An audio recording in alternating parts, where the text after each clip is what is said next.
Brad Pitt was literally eating in every single scene. I So decided sexy. that that's what I was going to do every time I play a D&D game. Also why you're so During every sexy. single scene. Hey guys. Hey everybody.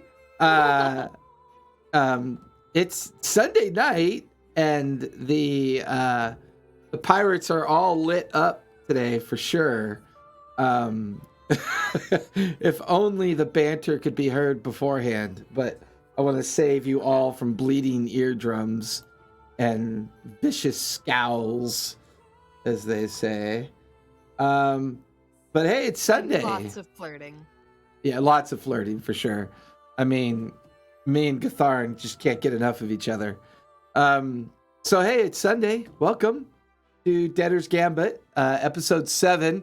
And I've named this one because I think it's going to be for a very interesting night. I've named this one Dinner Bell. I have concerns. So I'm bite-sized. Oh, Yeah, it sounded so I'm gonna go lovely back for and us. get the T-Rex. It sounded so great. I was like, So- oh, this will be fun. We're going to have a dinner party. Maybe they can be a shopping episode. Oh, no, wait. What happened last time? Oh. So we're going to have a little extra long recap here in a moment, but we're going to do our introductions really quick. Hey, listen, join our Discord. We're giving away miniatures. We're giving away dice. So join our Discord. Come check us out. We teach, learn, and play. We have lots of games going on a regular basis. I have forgotten to turn on my timers. I'll turn on them momentarily after everyone does their little creative family stuff.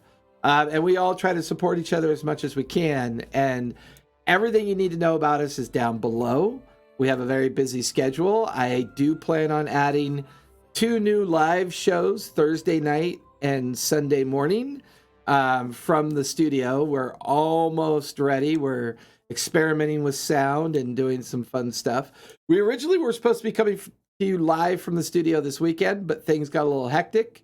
I celebrated my 50th birthday this weekend, and things just got a little too crazy. So for the most part, we are pushing that one shot for Basilica of the Cudgel.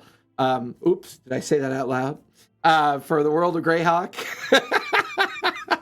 I let that slip on purpose. Anyways, Jen or Vince will be hosting a one shot out here within the next couple weeks. We'll be doing brunch out here in the lovely community of Hemet. And we will be doing a live one shot from the studio, courtesy of the World of Greyhawk. So that's still in the works, probably 2-3 weeks out. Timing, as always, is a challenge, trying to get live games going in the studio. But hey, we have lots of shows, lots of games, lots of stuff to do. Just check out all the abouts down below. And with that, Shannon, starting with you, go ahead and tell us what you've got going on. That's me. Hey, what up? AKA Princess Poopy Butt, according to Discord. I didn't make that. I didn't make that choice. Somebody else did. I will find them eventually. What do I have going on? Ombligo del Diablo as a Mage of the Ascension. Did you point at yourself? Yep. Mage of the Ascension 5th edition podcast. That is a little bit of Vampire the Masquerade rules and mage rules mushed together, and it's a good time. You can find that basically anywhere you can find podcasts, and also drumroll, tomorrow we are going to start live streaming our season 3 from the Ooh. Obligo del Diablo Twitch. It's, I believe, just ODD, or no, Odd Troop. That's what it is. Spelled with TROUPE. I know my own socials. Yeah, so that's going to be really, really fun. I'm really excited about it. I have character brewed up for that is very much not Medi, nor Halona, nor anybody else I've played, and I'm very excited about them. So you can also tune in there, and we will try our very bestest to not spoil any of Season 1 during those live streams. So if you haven't caught up, you should not be spoiled on anything. I'm fairly spoiled, so I'm okay with that. So with that, and be sure to send me the Twitch link so I can update it on the panel below. Let's move to Cesare. What do you got going on these days? Not much, No, I'm just kidding. I have way too much going on. I almost got heat stroke today, which was fun. I'm in the Palm Springs area in the desert, so it was like 115 and super humid. And my dad and I, we had a music gig. Me and my pa. I never call him pa. I don't know why I did that. So that was fun. That was exciting. Music shows are happening again, which is yeah, it makes my heart feel good. And playing music with my dad is just like one of the cutest, most wholesome things. Again, kukung. But as far as nerd content, hey, there's a podcast. It's called The General Adventuring Company, and me and a band of crazy misfits all across the country. One is in Colorado, 2 are in New Jersey, one's in New York, and me in California. We do this thing. It's a Dungeons & Dragons 5th edition homebrew world called the Three Kingdoms, and I play a Dragonborn Ranger Rogue. And it's great. I get to play the Lancer of the group, so I'm like the edgelord, and I get to be broody, and it's so against my normal personality. It's a lot of fun. Yes. B, Shannon, you had a question? Yeah, Yeah, I do. go ahead. Yeah. No, I don't have a question. I just have an endorsement. I haven't made it Oh. very far into it, but it's super, super entertaining, and the quality, the production quality is like super high up there, so it's good. Thanks. God. Yeah, check it out, guys. It's if you want to see it on Instagram or Twitter, it's at TGAC Pod POD. If you watch YouTube or Facebook, The General Adventuring Company. And with that, Jesse, what do you got going on these days? Yeah, nothing quite as exciting. I'm in another campaign here, and I'm finalizing the last little bit of what I need to do to play test my own homebrew universe creation game. So hopefully I'll be getting. Exciting. Yeah, I'm looking forward to it. Hopefully we'll be able to get that started and stream it live with some help here pretty soon. So that's almost ready to go. Yeah, as soon as that's ready, we'll be building your own channel, category, and everything that you need in the Discord. And then we will figure out when you decide you want a time slot to do it on Twitch. And we'll make it happen. And Gatharn, or Brandon, how many rockets you been launching lately? I honestly don't know.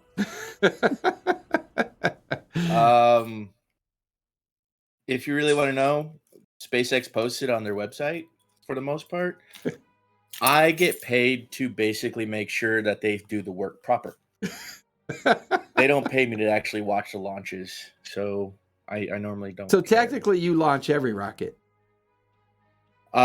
Yeah, because what I work on as far as the quality inspector is the integration for the engines and all that other stuff. So we work on the stage 1 products as well as the payload attachment fairings, all that good stuff. So And yours like, are I the can ones break with that the down. with the painted green gnome on the side of it, right? The green gnome goblin. Yeah, green goblin. yeah. I bribed one of the paint techs to paint goblins on there. That way, there's space goblins. And They're Been going to sneaking in attack and doing it Jeff yourself. Bezos. and with that, Vince will be hosting a one-shot in a couple weeks. Hopefully, at some point, he'll get his other game back up and running. I actually enjoyed the idea of a Warlord-style free-for-all game that he was running there for a bit, but I heard he got emotionally overwhelmed. He would often cry in the corner of a bathroom, and things became tentative to say the least. So Vince is a sensitive soul. So with that, let's go ahead and recap, and let's talk about how we got to where we're going to get to tonight. Should be kind of interesting. So the discovery of Copper Joe's cairn or tomb, or at least the markings or location of it, on the island of Barnacle Island. Raylene, Captain Raylene, having made a request of our recent stowaways that were rescued from the sea, and needing to earn their way to wherever Captain Raylene is going, she's been tasked with retrieving an item, although the details of that item are still yet to be revealed. This item is said to be somewhere on Barnacle Island. The team landing on the beachhead, making their way through some pretty difficult terrain, hungry frogs, and other things that was out there amongst the island. They finally discovered the entry point into the cairn and into the tomb. Making their way down below, they managed to pass a series of traps, riddles, and other things designed to keep this area protected and insulated from the outside world. Once they found the secret ship that the void-like entrance in the final resting place of Copper Joe, they solved the final riddles. The identification of the skulls and the organization of the crew, and the identification and freeing each of the crew members trapped in this space in this time. Meanwhile, Medi had recovered the flag. The team itself had profited by Gatharn's ability to find the vault room that all of the wealth and treasure of Copper Joe was located. In his frenzy of green halfling-like speed, he managed to scoop up a great deal of the wealth and items, and all of them eventually made their way out underwater through some hidden tunnels on the opposite side of the island, surfacing and finding some respite on a beach nearby, not too far from where Captain Raylene's camp had been when they initially left and made their way towards the location that they were trying to get to. Oddly enough, while trying to get a brief rest on the beach, out came running a very terrified Ethiola, being chased by an undead T-Rex. Perhaps the same T-Rex that might have eaten their goblin friend that they have yet to find or understand where she had gone missing. But the team managed to overcome and defeat the creature just in time as the island itself began to erupt. Everybody began to make a frantic escape out towards the ship as best they could. Once on board the ship, they began to aid and help the crew in preparing for the inevitable volcanic eruption of the island. Once this occurred, a massive beginnings of a tsunami and a fire wave of energy coming out from the eruption struck the ship.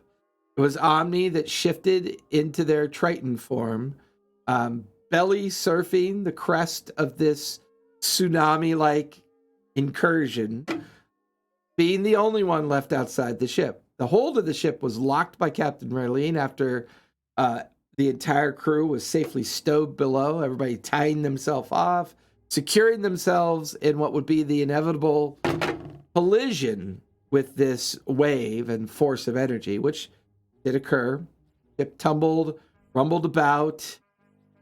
However, as things began to settle, darkness getting a somewhat deeper and the noise a little bit calmer, as Omni on the outside of the ship, out in the water, looking their way towards the ship, deciding what to do next. It was Medi that realized, trapped inside the interior of the hull of this ship, surrounded by countless wounded individuals, realizing The small child that she feasted on was well over 3 days ago at this point. The cravings and the hunger becoming so overwhelming. Other than Omni, the rest of you in this ship can hear the moans and groans of injured sailors, crew that are kind of recovering from the tussle and tumble of what just occurred. Medi, describe for us how you're starting to look. Just figured out Oh, the name of the God. episode. Dinner bell. There you go.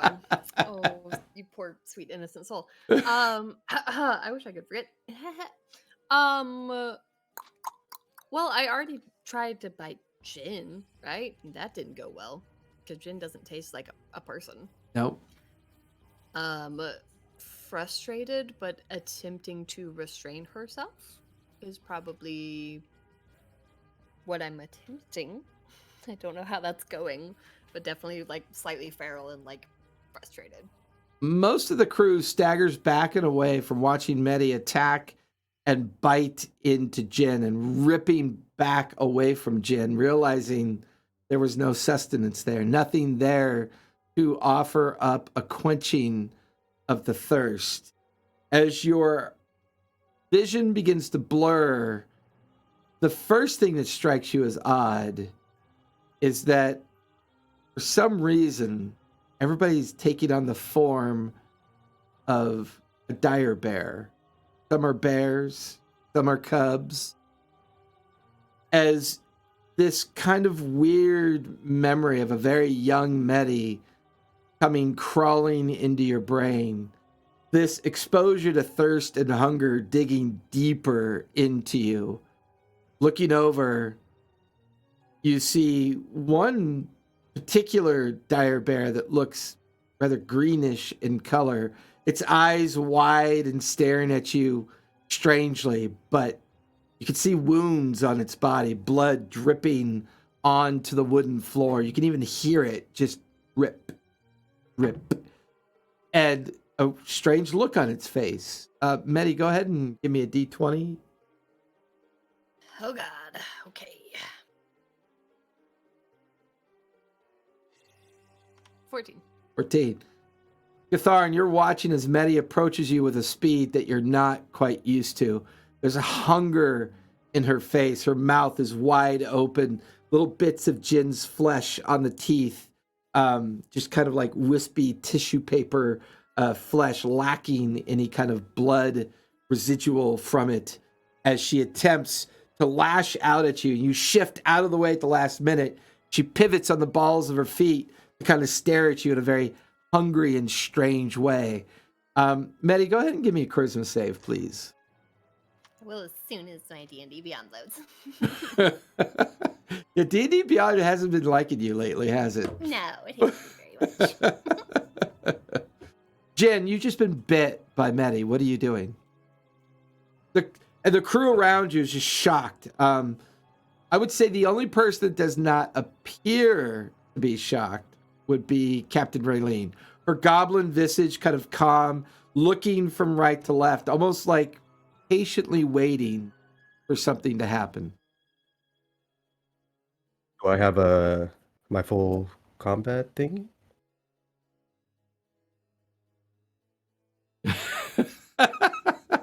Huh? We're not technically in initiative. This is almost kind of like a surprise kind of encounter at this point. If I see her dashing, no one's really reacting to this other than just surprise and fear. Okay, I will stare daggers at Medi. Oh, what? We were descending into the below decks. Oh, you're below decks. Was it night? Yeah. Was it nighttime? No, was not. Okay. Jin will summon a tentacle near Gatharn and leave it there. Okay, Gatharn, you watch. Not only did Medi try to eat you, but now this strange tentacle has like appeared right beside you. Aefla, you can see all the other crew is like reacting to this. You watch as Jin casts a tentacle next to Gatharn. Medi has this bizarre kind of crazed look on her face. Slight protrusions coming out from her teeth. And she seems quite out of control of herself. She's still heavily wounded, as most of you are still quite wounded from the encounter on the beach. What would you like to do? Currently standing on a crate or a barrel Okay. near the wall of ice that appeared, stopping the water from coming in, and trying to keep myself dry. Shaking my hands off of my feet, keeping an eye on her, Okay. but not really doing much else at this point. Guys, I'm real glad that we waited for that to load for a really long time because it's a +0. A 10. 10. Meta, you go into a crouching position without even realizing that you've kind of crawled up the side of the ship of the interior of the hold, and you launch yourself in the direction of one of the crew members. Go ahead and give me a d20, please. As she launches herself, Jin and Gatharn and Afiola, you can use a reaction if you'd like. Muted. You were muted there, Vince. Couldn't hear you. How far is Medi away from the tentacle? About 20 feet. Eldritch Blast. Go for it. It was a 15 on my part. Both beams, Jason, or just the one? It's up to you. I mean, how much Oh. do you? I mean, how much are you trying to do? I mean, here? she got 2 fangs. She got 2 fangs. That is Damn. a 27 for the first one, Real close. Doesn't hit. and a 25 for the second one, which was Yes. a journey. Both will hit. I asked you how you wanted to go. I wasn't going to strangle you, homegirl. Oh, max damage for the first one for 15. Okay, so as I launch myself through the air, the first Eldritch Blast hits me and I'm unconscious. Before that happens, as the Eldritch Blast hits you and you drift into unconsciousness, there's an image in your mind at that point of the individual that made you. It's enough to anger you that you don't know how this happens. Come back to consciousness. You get up off the ground. Jin's hesitation was just enough to allow you to grab onto the sailor in front of you, and you plunge your fangs deep into the throat of the sailor, and you rip outward. You watch his larynx and voice box tear open, flesh, and the blood begins to absorb into the interior of your mouth as you get back 26 hit points. You watch as the corpse collapses at your feet. Now So go I ahead and roll started damage for your a- second Eldritch Blast, Jen. I started a friendly that Medi eats. 13. 13. Yeah. Maddie, as you finish off the corpse, you take 13 points. It's force damage, right, Jen? Take 13 points of force damage. You feel and you look over and you see one of the dire bears has launched some kind of weird magical effect on you, and you begin to run in the direction of Jin. As you run in that direction, Gatharn, is there anything that you'd like to do? And Afiola. No. Fuck off. How's Labash look? Labash is looking poorly. He's still unconscious. 4.5? Yeah, but I got him stabilized from the last time. You got him stabilized, but stabilized means he's still unconscious, just not dying. Yeah. All right. Boy, let me see a hand axe or something, because I got like... Oh, all Gatharn has on him right now is his hammer because he's butt naked. Yeah. Bro, Yeah. throw your wiener. I don't care. Do some damage. Hold on. I'm trying to see if I still have Misty Step. Oh, I still have Misty Step. Sweet. How far is she? She's about 50 feet away from you. All right, then I'm going to... Can I do this? Run 20 feet, use Misty Step for the additional 30 feet to land on her back.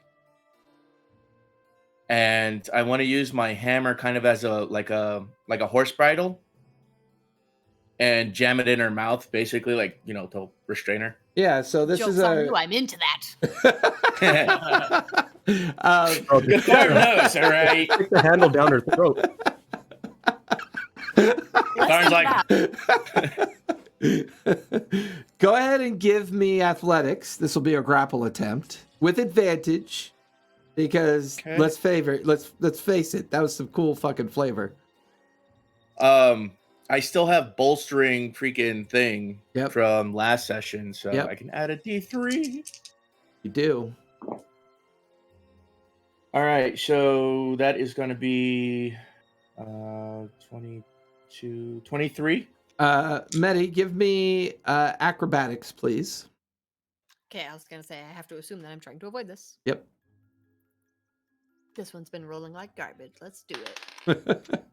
My God, 27. 27. Gatharin, you launch yourself in the You direction can't of Medi. say that when you I'm roll sorry. it.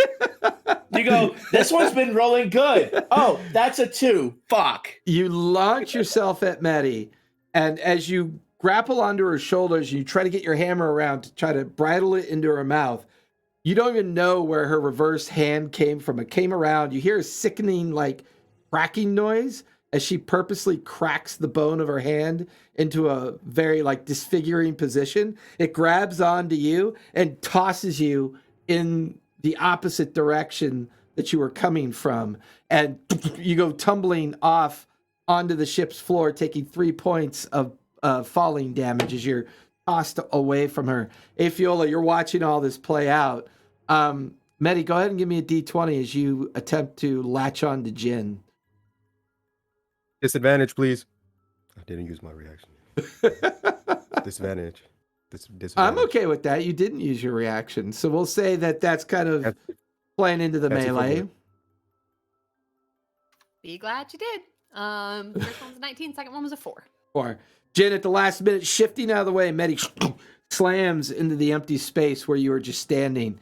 Afiola, you watch as Captain Raleen is beginning to make some kind of incantation in the direction of Medi. Is there anything you'd like to try to do at this point?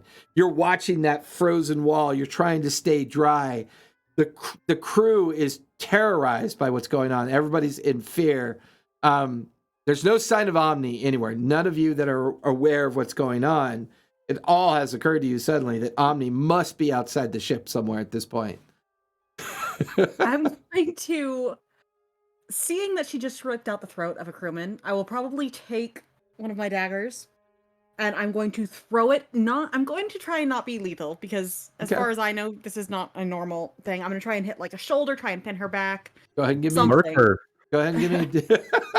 Hit her in the eyeball. I don't know this. Says the one hit point Jin. Jin is just literally screaming, help! No. I mean, if I get a chance, I know what I want to try to do, but we'll see. 19. 19. Yeah, try to kill me. You were Um, a frenzy, man. Medi, what's your Jump off the AC? ship. What's your AC again? 17. 17. You feel the reverse end of a dagger kind of like hit and strike your shoulder. Go ahead and roll. It's unarmed damage, correct? If it's non-lethal? Yeah, roll that sneak attack in there too, though. Well, you technically you could do your sneak attack in there as Didn't well. announce it though, same. so Yeah, that's The true. same. That's you just say true. non-lethal. yeah. He non-lethally struck her in the back of the dome, man. Well, Non-lethally I broke did my 9 nose. piercing So to her nine arm, shoulder. 9 points of damage to you, Medi. Go ahead and give me another charisma save. I don't Omni, know that we're trying Can to I kill get her. My character advantage doesn't know. because all my friends are trying to help me? What? if you thought they were your friends, maybe, but at this point you're so crazed with hunger, Okay. you're not even sure why these dire bears are trying to attack you. Or where one had a hammer. 13. 13. She probably Omni, didn't see it as a hammer. you watch as the backside of the wave keeps going on outward. The force energy of the blast of the island. Looking back over your Triton shoulder, you can see that the island is just gone. There's a column of smoke getting up, and like red lava kind of burbling near the surface of the ocean. The ship tumbles and nearly goes over, and it like rocks back and forth. You watch as part of the mast kind of hangs at a weird angle, sails flailing about, ropes, cables flailing about. You watch as debris goes flying off on it until it finally settles. No sign of any crew on deck yet as you begin to swim near the ship. What would you like to do? At this point, I would be taking stock of all of my numerous injuries. And it would take a little while to get to the ship, even in Triton form, because it just hurts to move. Everything sucks. I would try and get to a side where there was either net or something hanging down, a ladder to climb up and start trying to get to the deck. Medi, your Very Giant haze. nightfall you could break through. Medi, your haze lifts slightly.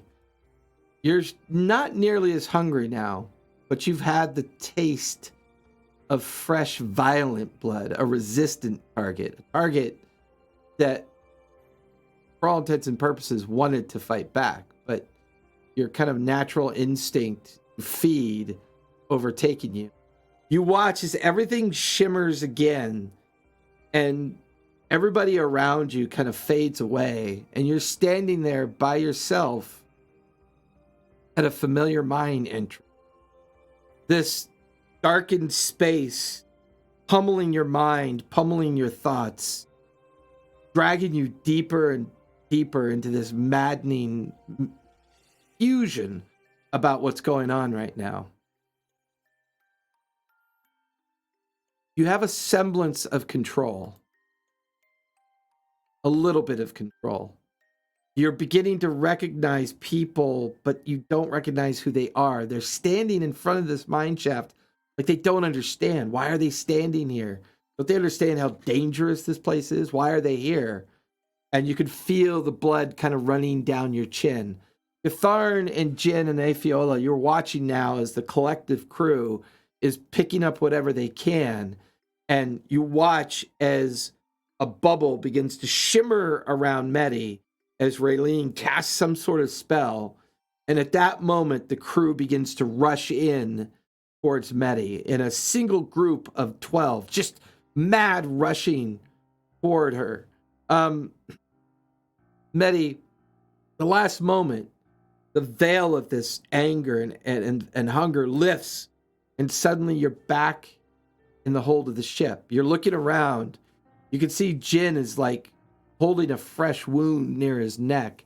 You see Gatharn staring at you with fear. Afiola is standing over by the frozen wall that's keeping the water out. But there's a strange shimmer around you. Can't hear yourself, and no one can hear you. You're attempting to scream and yell as you watch 12 individuals. Well, I know what I'm trying to say. Yeah.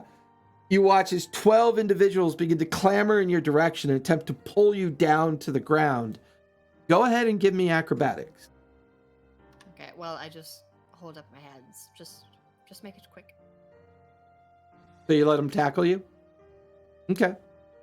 With that, all of you watch as the crew kind of tumbles on top of Medi, pulls her to the ground, begin to bind her hands and her legs, begin to kind of toss her off to the side. Two of them have feet on her shoulder. Two are like holding her legs down. This kind of tense kind of energy in the room. Things calm down a bit.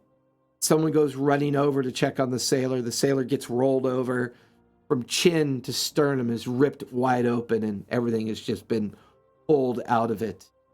Captain Raylene comes over and goes like this, and the bubble disappears from the space. He just looks down at you and goes, I warned you, dear. You should have drank what I gave you. It would have staved the hunger just a bit. This is bad. Just so you know, all those tales aren't exactly true. A stake to the heart doesn't do much. Gonna have to try much harder. You can't drown me, either. You have to put cloves of garlic between her big toes. Raylene just kind of smiles wickedly in Jin's direction. Well, lucky for her, I don't like garlic. Dear, you misunderstand. I would just as soon destroy a piece of art than try to kill you. But for now, put you in the brig. We'll put you in the hold. Boys, take her. You watch as they kind of pick her up, take her towards the very back end of the ship, open up a secondary hatch, and they, all four of them, kind of help her down and drop her down and into the lower hold. There's a series of like metal clanging noises and chains and all these noises kind of recoiling, and there's kind of like a bit of a tussle, a bit of movement and shifting. And you watch as the four sailors come out and just slam the door. Captain Raylene looks about and goes, well, can we get about getting this ship shape so we can get our asses out of here? I'm just yelling things as they're taking me. Dismemberment, I think. Fire?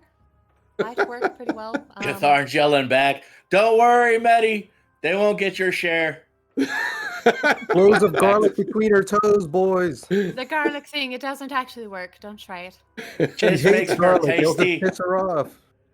Oh, we lost Deserves to Cookie. be annoying. Who's Cookie? Raylene comes up to you, Afiola, Gazelle. and goes, yeah, would you do me a kindness? Would you be sure to Who's keep a lookout on that trapdoor while you and the crew down here take care of this? I'm going to take these three individuals, well, these two, and we're going to look for that friend Omni. We're not really sure where he is. But keep an eye on her. Make sure she cannot get out. I will leave you with 5 crew to clean up this mess. The rest of you, on deck, please, with me. And you watch as Captain Raylene makes her way up to the hatch, unlatches it. The doors open up. Omni, you're literally bringing your foot over onto the deck of the ship just as the hatch. And then Captain Raylene comes. Take a very casual pose, leaning against the banister of the side of the ship. Oh, you made it. Great. Well, I look at the sailors that stayed down below and go, Captain Raylene said that loot is ours in payment. Yeah, sure it is. We'll take good care of it for you. Oh, hold up. Let me specify. Take off my hammer. Captain Raylene said that loot is ours in fucking payment, and if a single fucking goblet's missing, I'll smash your fucking head in. Go This ahead. is actually.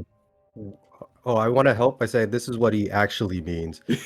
And for a brief second, I lose concentration on shape water and just 5 little pinholes through that frozen patch, and water starts to drip in. Oh, Yeah, Cathar, that's give got to me- be This is what he advantage means. or something. Yeah, give me intimidation with advantage on that one. I'm jumping from the barrel near the ice wall to the stairs. Nice. Good move. That would be 18. 18. You watch as they 'Cause I suddenly rolled look. 19, but I get a -1. They look from you to the frozen wall, from you to the frozen wall, and they're just, oh, fuck it. And they like throw all the shit down and they run over the tarpaulins and the hammers and the stakes. And they're back at work trying to keep this thing from collapsing underneath its weight. I think they got the point. I'll just refreeze the wall. No, it was just a simple explanation, guys. You watch as two of the if we- sailors are like, If we came down here and we saw our loot missing, I'd be generally upset. or could you unfreeze I'd my be hand? really upset. Could you? No, I think since you were Put my the hand. snotty one. No. You stay there and think It's about what you really did. cold, mate. Could you just unfreeze my hands? I would appreciate it.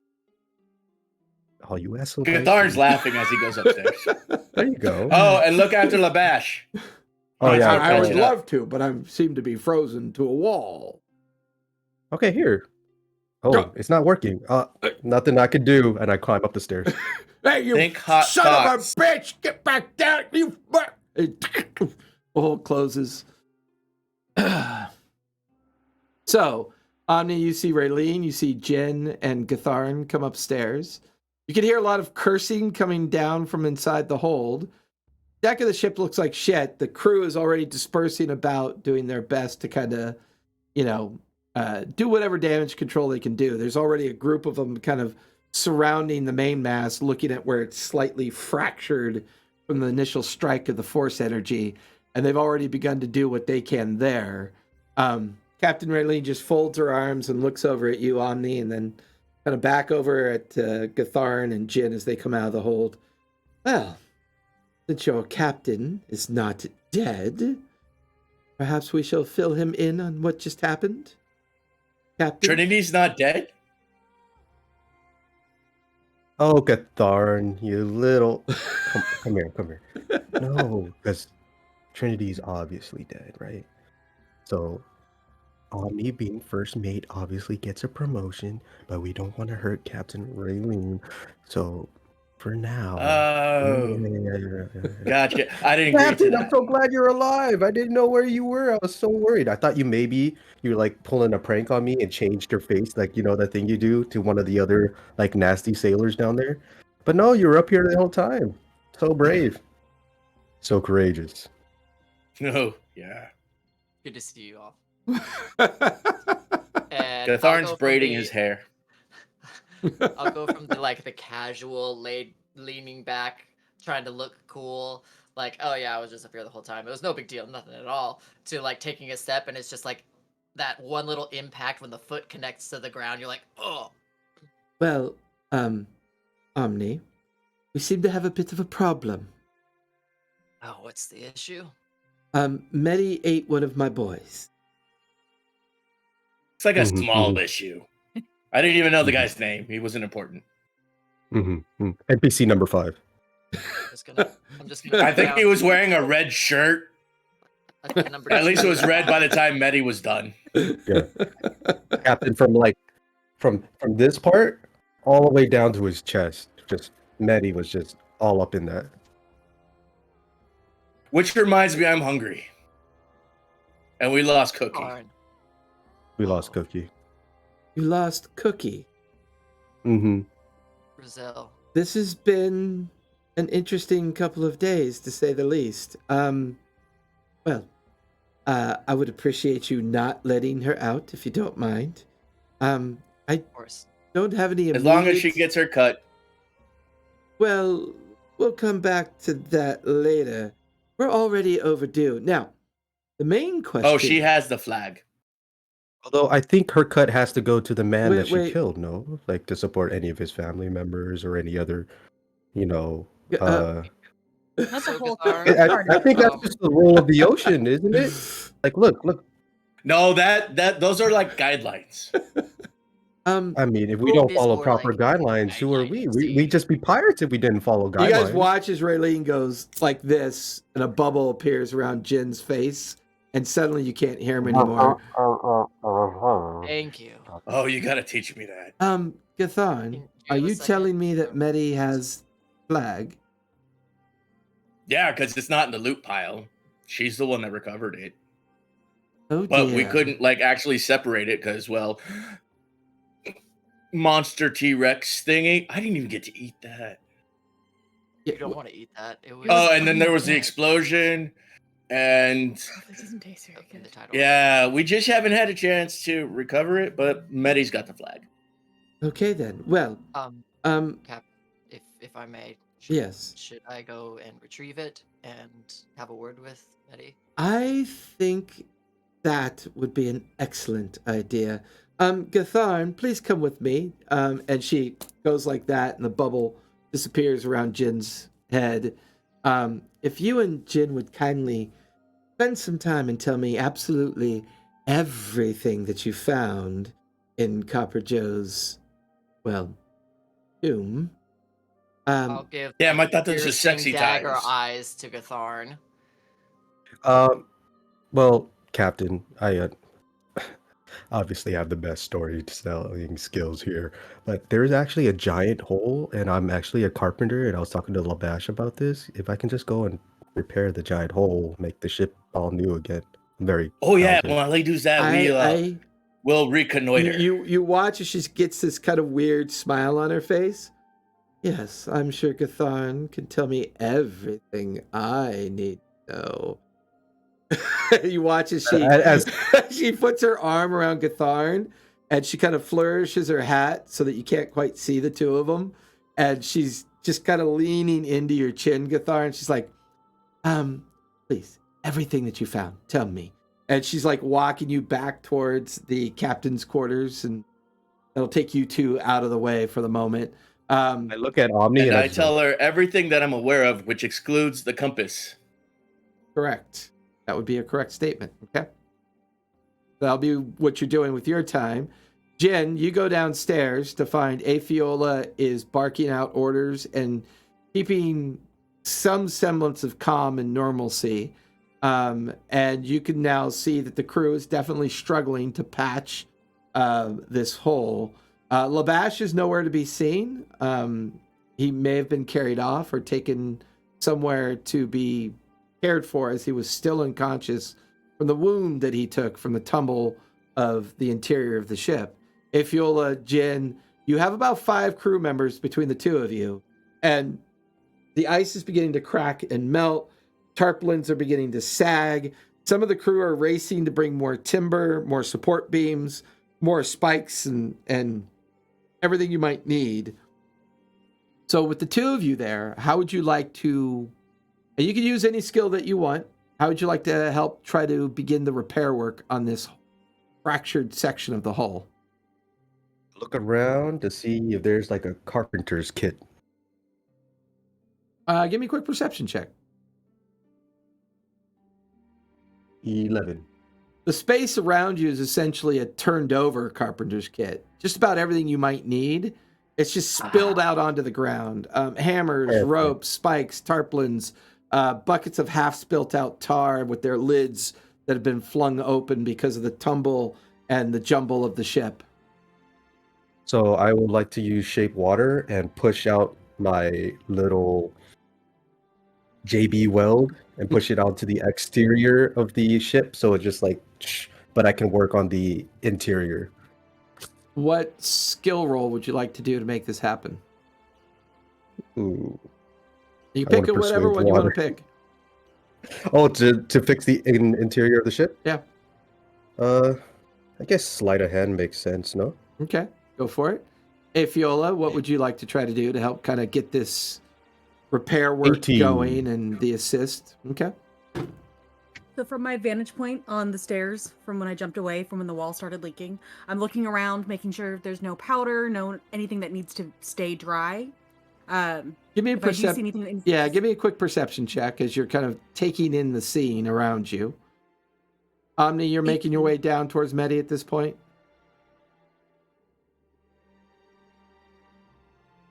Mute. There we go.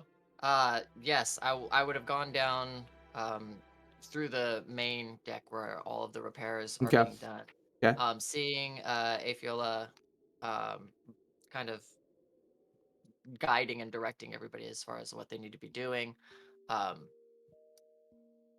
In passing, we'll say, Afiola, is that correct?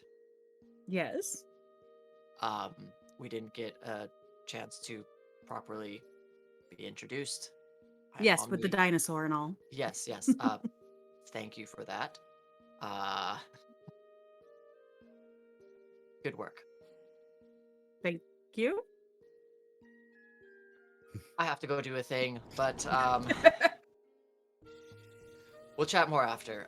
Thank you again so much, and we'll continue passing down to the brig and go see Medi. Yeah. So, Afiola, what skill are you using? Oh, you were doing You told me to use perception. perception. It was an 18. Yeah. No, I'm sorry. It was a 22. Luckily for this part of the ship, this is mostly a main hold of the ship. Everything around you is crates, barrels, foodstuffs, common wares, common items that They can get wet. well, not so much they can or can't get wet, but they seem to be non-specialized items.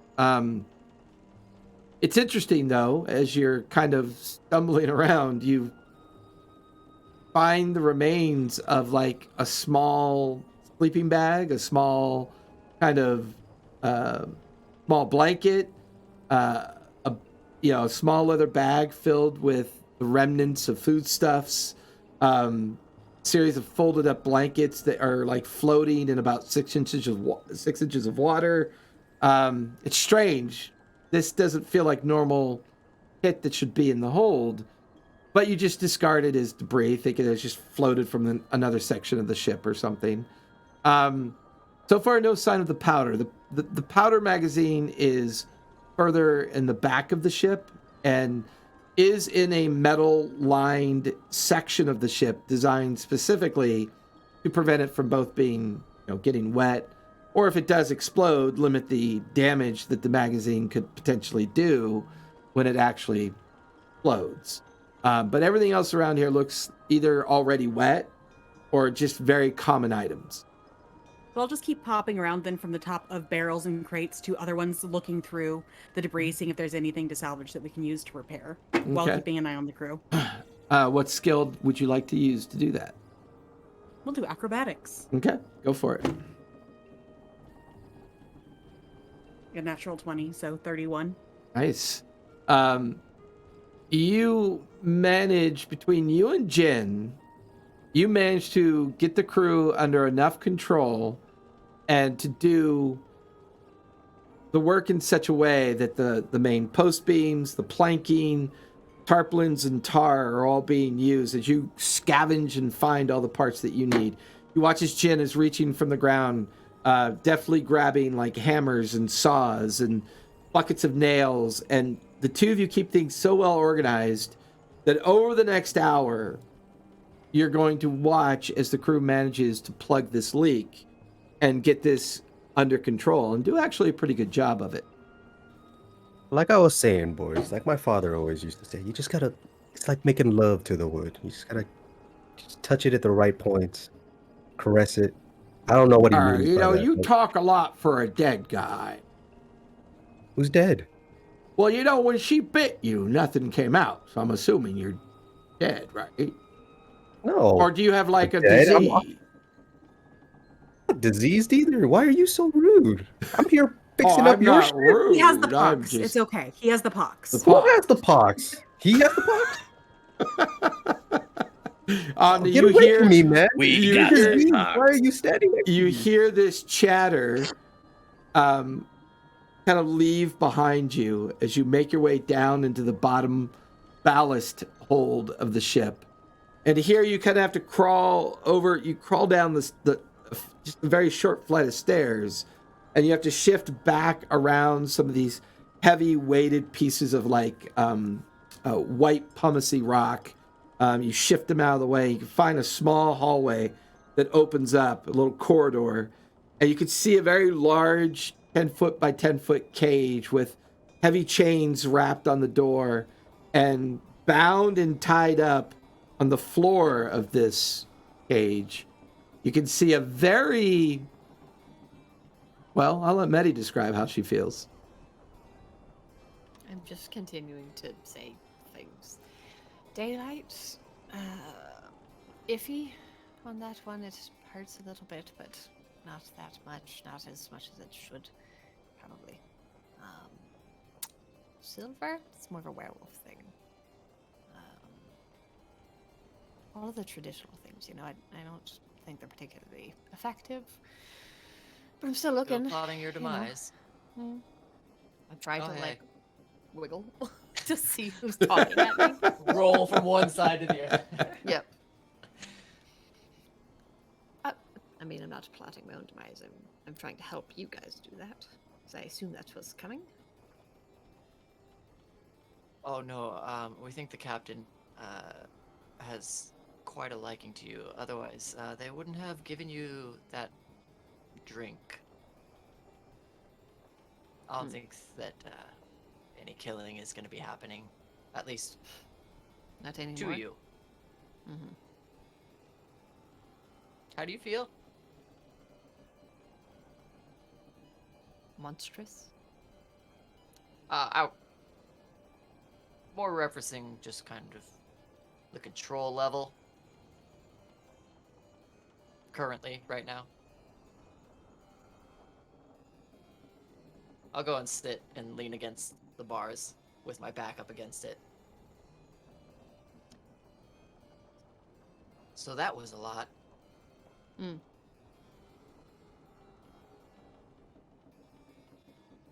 Do you want something? People don't just come to me to talk. We don't have to talk. It was just a lot. Hmm. I'm not really sure what should happen next, or where we're gonna go. Hmm. We don't have a ship. Well, I mean, technically, might be able to piece. We are it all on a together. ship, but we don't have a ship anymore. Right. We lost our captain, So what you're saying is mutiny, obviously. obviously. Yes. I think it starts here. We'll Mhm. just take it over and throw the captain off, threaten everybody else. If they Mhm. don't like it, they can all jump into the sea of lava. Hmm.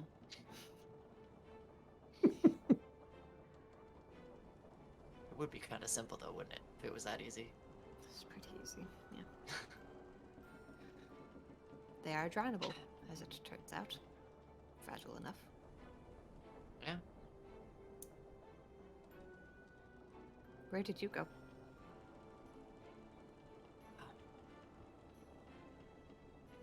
The water. Mm. Honestly, I'm not sure what we're thinking. Thought if anybody actually got tossed out, that somebody in the water being able to help get people and bring them back on board would be beneficial. But then also the thought of just kind of like surfing and swimming through the wave was pretty it seemed kind of fun. It's probably safer out there anyway. From just regular stuff, or are you referencing from yourself? Because I mean, we've been in situations before and we're still here, looking as good as ever. You Spits look like out you're some blood. bleeding a whole lot, and No, it's mostly washed away. We're good. no, trust me. I know. Slide away from the bars just a little bit. Maddie, you could actually hear the internal bleeding that's like right beneath his 3 ribs that he can't even see. You could actually hear the blood flow. Just heads up. Your insides pretty fucked. Just get that checked out. Oh yeah, no, it really hurts a lot. Just sitting. Mm-hmm. Okay. Yeah, but I needed to come and see that you were okay before trying to do the stuff. Mm. You're gonna be okay. I don't know if this is better. What do you mean? I assume that I'm going to be down here until she needs me for something. We'll make sure that doesn't happen. I don't know if that's better either.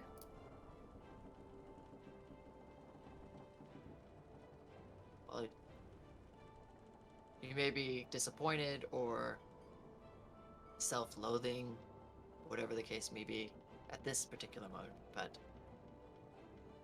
we do not think that your only and particular use is that when you are not in control of yourself. And we'll always make sure that you're taken care of and that nobody puts you in that situation. I just like roll over towards where they're like sitting. You know, big misconception. People think that we all chose it. Like, I wanted this. I wanted to be this.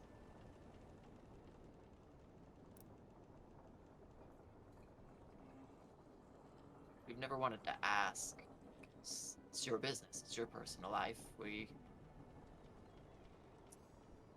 don't ask about when they our come in two mother and flavors, father- right? Of either it's way too fascinating and they just want to talk to you because you're a freak of nature, or they're disturbed by you and they stay away.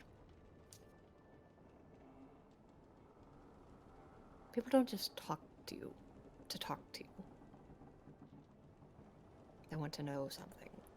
What do people taste like? Or how quickly can you kill a person? Or do you still feel dead? Do you feel dead all the time? Just cold?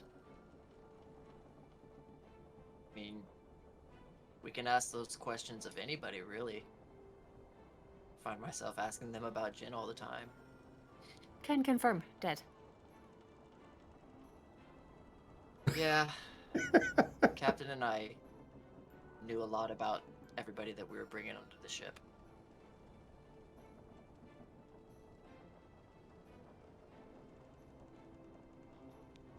They were very smart.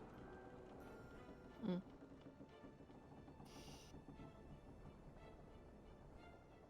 We'll see what we can do to speed up getting you out of here. Do you need anything? You want some water? I'm not exactly thirsty, no. Alright. Sounds like a lame thing to say right now, I know, but keep your spirits up. Just survive some crazy shit. I'll scrounge around and see if I can find a soul to put back in my body. Get to work. Did you just give me a finger gun? Oh, it was a thumbs up.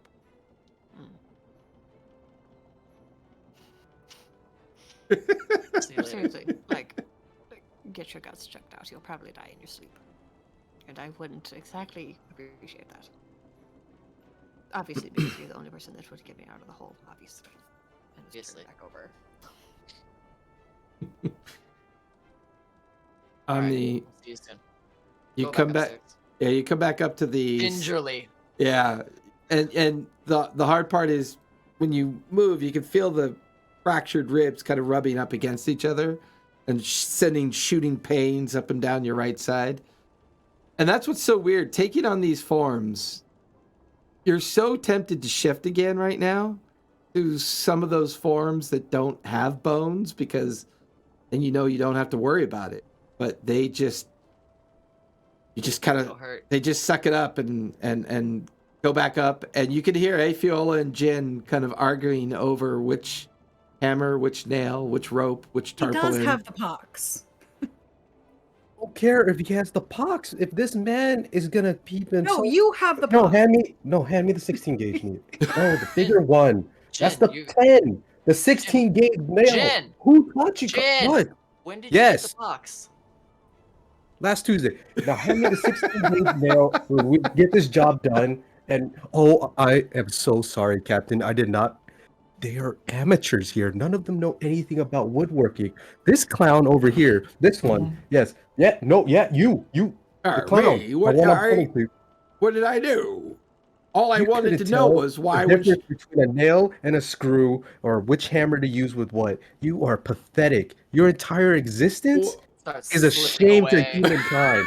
Like, why do you insist on breathing next to me? In this, get out of here. You're fired. Go home. yeah, I think you're not Jump only off a dead, brig. but I think you're a little bit crazy. He kind of like wanders away from you. Did he just call me crazy? And I'm looking at Afiola. I didn't hear. There's water over there. I didn't hear. Yeah, okay. Yeah, I'll see. I'm gonna fucking feed you to Medi. Feed you to Medi. Not me. I I don't taste very good. Too much fur. He's not even listening to Afiola right now. He's just staring darts at the back of the other guy. I'm telling you, As he's he's crazy. starting to work at the patch, he's just like,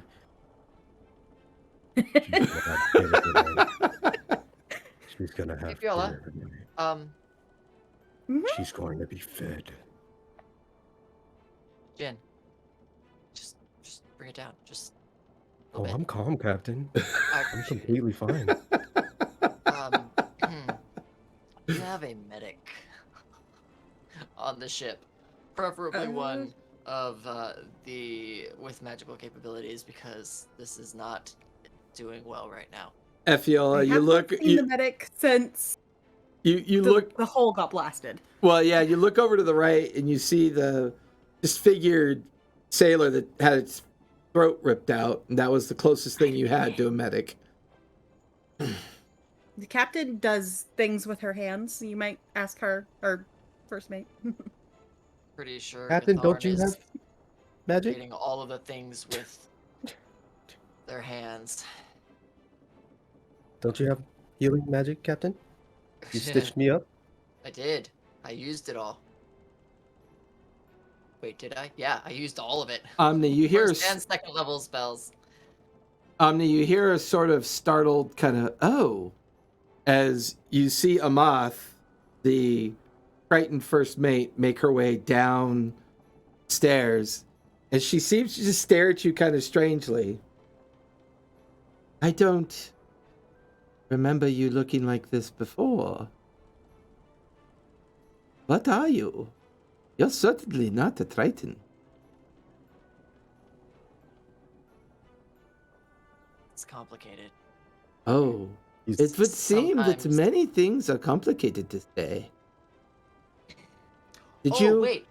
Oh, did you no, I happen have to no retrieve the point. flag that the captain had asked you to bring to her?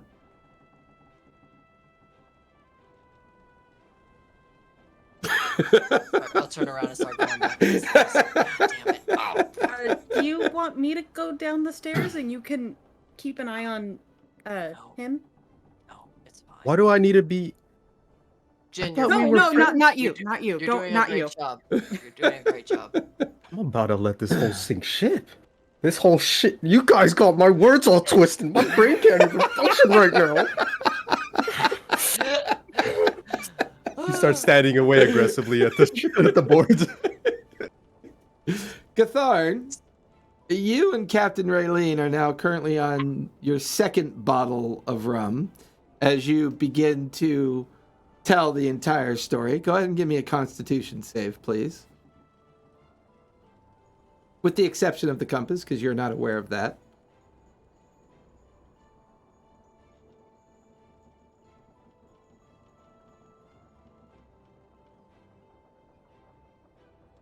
That would be 27. 27. Well, dear, it's a very interesting story you had to tell. I got to tell you, almost losing my ship is enough to... You watch her long goblin tongue kind of go across her teeth. Had me almost rethinking this plan, but now tell me. You were unable to find a small item that was said to be inside the tomb? Well, I very much need the flag. I was told to bring that, but there was another item there. Okay, so I found the loot cache Oh. and I grabbed everything because you said any extra loot was ours. Oh, absolutely. But I haven't- also made sure, because you said it was about the size of a bread box, I grabbed a bunch of bread box sized items. What's a bread box? well, dear, they keep bread in it. Keeps it from going stale. Okay, good. The thing the dwarves use. Got it. So yeah, I threw all of that in there. But aside from that, I looked. Most of it was just shiny treasures. We haven't had really a good chance to go through what I grabbed because giant fucking undead T-Rex being led by one of your crew members, I might add, the cat lady. Oh, Fiola, she's competent. I think she was a cat. Well, I sent her out looking. Oh, she can run like the Dickens. She can outrun a fucking undead T-Rex. I tell you that one. Well, I If sent you her ever need out... like a messenger on land, that's who you send. She'll run 30 miles in like 15 minutes. Yes, you talk a If you lot put an when you undead drink. T-Rex. It's insane. I'm empty. Fill me up. She reaches over, pours more rum into the tankard. Anyways, what do you... So this is Claudia. I named her myself. Yes. I was wondering, it's a little distracting. Could you possibly grab that blanket over there and wrap yourself up in it? But I thought we were gonna have sexy times. Well, maybe later, dear. Maybe later. But I'm just saying, right now, I have some questions about your friend Medi. She's a good person. Well, if you define good by the ability to rip out one's throat and consume... That's always handy when you're backed against a corner. very well. I'm glad to see that it would appear that Plus, I didn't even know that guy's name. I did, and unfortunately, Simon will be missed. Alas, poor Simon. I didn't know him well. Well, see, the problem is, Simon had that rare ability of healing people. Oh, we got that covered. That's Omni. Okay, I was not aware that he had that skill set. I will have to check in with him and inquire further. Anyways, dear. So.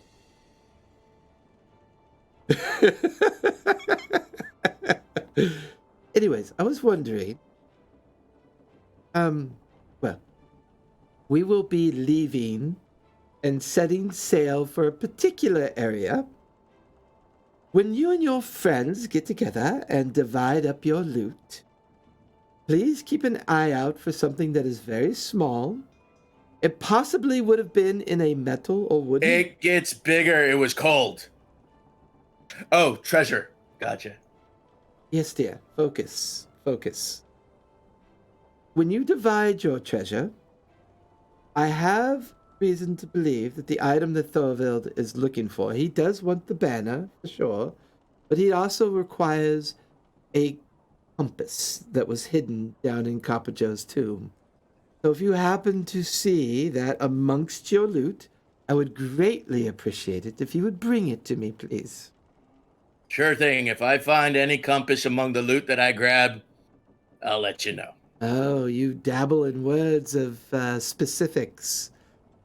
If you come across a compass that you or your friends have acquired, I would appreciate you bringing it to my attention. Oh, right. I don't Yes. think they acquired anything except for wounds. Lots of wounds. Yes, it's been a difficult couple of days, I understand. But I'll ask. Good. Now, please, if you would excuse me, I have notes and preparations to make and navigational charts to review if we're going to make it to the Revels on time. So please make your way back to your friends. Figure these things out for me, and if you come across these things, let me know. And also let Omni know that please come and see me as soon as possible. I require the flag, and I require some time with him as well. Got it. Wait, so no sexy times? And not right now, dear. Maybe later, when things are a little bit, calmer. And I'm a little less drunk. But I'm drunk. Fine. Yes. I try making another kilt out of her blanket. Okay. Give me a sleight of hand. See how well you do it. How much time has transpired from the time when we were in the hold? I would say at least you're going on almost an hour at this point. All right. No. That would be a 9?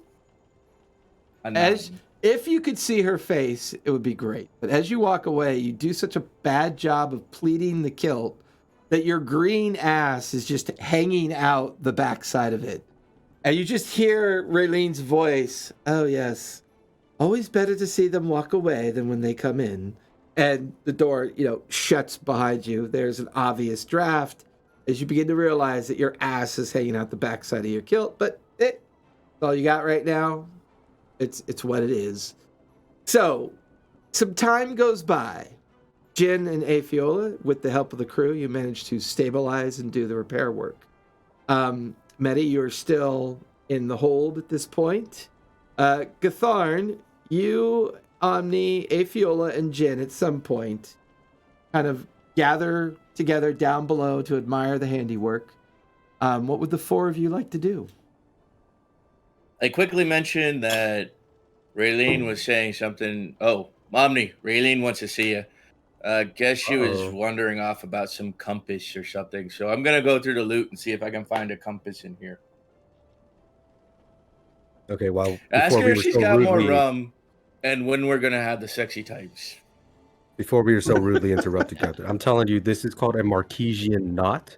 It's the way you could joint the wood forms together. It's a technique my father developed. A little humble brag there. But yeah, It's it's fascinating. pretty flush in there. It's Where are you fascinating. going? Wow, we got to get You the go. I can Captain tell you're wants not to interested. Just go ahead, go. Nobody. Jin- When Your dad Jin created the catches up, Marquesian knot? I've used that before. It's a dirty sex act. That's what that is. You No, listen well, here, you his- dirty little green, and somebody just starts to grab Jin at the cup. You dirty little green. You did say your father liked to make love to the wood. It's a figure of speech. I don't And remember I'm using going back wood last downstairs. time I did a Marquesian knot. Weren't you though? Weren't you though? I mean, I had my wood. So Jin's gonna just take a nap on He got it. some burlap sack. We've got loot. As exciting and as much as we want to see what it is that you have found for us, we have to go. I get set aside the weapons flag. when I actually grabbed the loot. So Okay. the Is gun and the- the short sword. Is the body of the medic still in the hold? Yeah, it's wrapped up in a burlap kind of like sack. The blood soaked through. I'm gonna take him out. Would there to be a blood more soaked private through? I mean, quarter. I'm pretty sure Medi did a good job at it. Not a exsanguinating lot, him. but there's a bit. I'm gonna take him to a more private area, not the sleeping quarters, but somewhere. Okay. I see her dragging I'm off gonna the rest. body, going, "I miss Cookie. She could have made a fine roast out of that one." Good idea, Afiola. Medi's probably hungry down there. No, I'm not gonna take him to Medi. This was our healer. Hey, Simon. I guess his name was Simon. Going downstairs. Simon. Omni, you come back downstairs to find Medi still there, and she's wrapped up in a familiar flag that's kind of like around her shoulders, wearing it almost like a cape. I put it in a bag. Oh, that's right, you did. You shifted it into the bag of holding. Well, just Or the bag, sorry. Oh no! You heard He's me. got a bag of holding. Yeah, we have a We bag of have a holding, bag and of holding. Medi is holding on to the bag of holding on. holding. Naked We to got it. carry the loot. Nah, she's got a bag of holding. Add it to your Found it. inventory. It was in the cell. Wow. Mhm, Amazing. Add it to your inventory. I'll gingerly, we'll come down the stairs, just.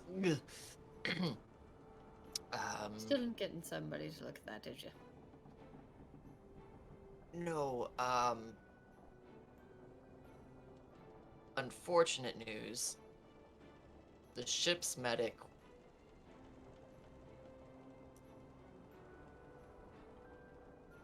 Yeah. I assume you're making a face. Turn back over. What? The ship's medic was, the person who Yours? you. The Eight. person Got that it. you Got it. ate. Mhm. Cool. like to That's say the it, kind of just news I seems- wanted to hear. Yep. So that's unfortunate. We've not talked to the captain yet because we realized that we need to get the flag from you to take to them. See, you were down here for something particular. No. She sent me down here for that. I completely forgot and just came to check on you. And now I have to do it again. To actually get the thing, though, this time, so. Mm-hmm. Can actually Yeah, feel but- Omni's awkwardness right now. Yep. Yep. Can we have it? Okay, so as you can see, now I'm not gonna lie, could probably get out of here relatively easily, especially with this very broken hand. I did that at some point, and I don't remember when. Yeah, exactly. I could just, and I could hand it to you, but then you would have to tie my hands back up. I mean, that sounds really painful. I don't want to. I don't want. No. Or I could just scooch over there and you have to dig in the bag. I scooch and it's a bag like on the hip. Just yeah.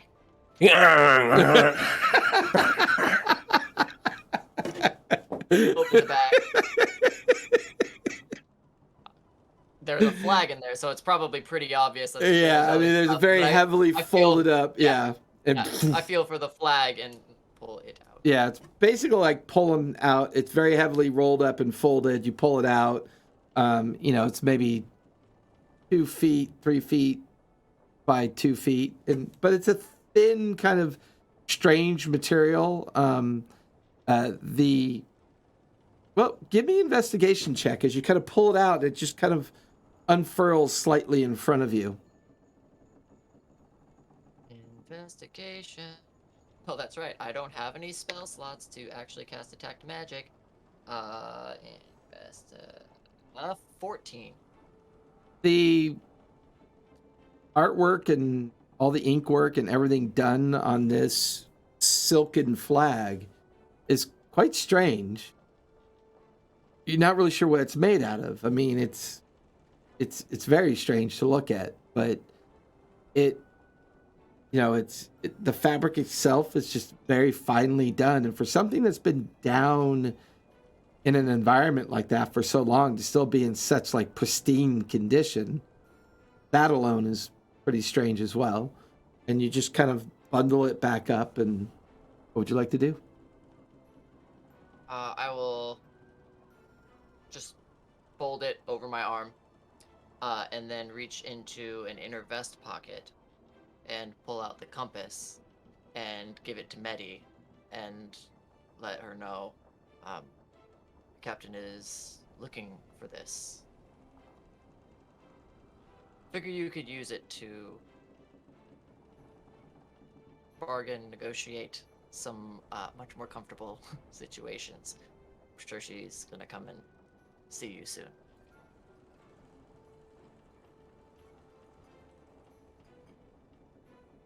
You want it? Yeah, I'll take it. I just... Okay. I don't know if this is a good idea. Oh, it's a Bargaining. terrible idea, I'm sure. Bargaining to get out. Oh, no. This is more of just like I have the thing you want. Hee.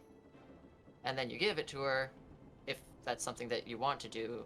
It's, obviously insanely magical and powerful, and that's why she wants it. And I don't know what it does. I haven't had a chance to look at it, and I'm extremely depleted right now. So, right now, all we know is it's something that she wants and needs. And we need you too. So, here.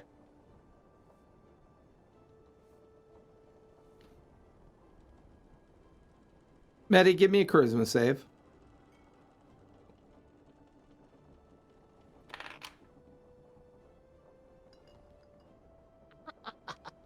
You should have said that one rolls like crap.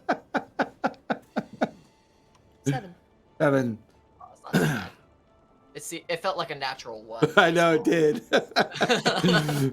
Omni, as you hand her the compass, there's just the ever slightest bit of a shimmer of madness in her eyes, a uncontained hunger as your hands almost touch momentarily.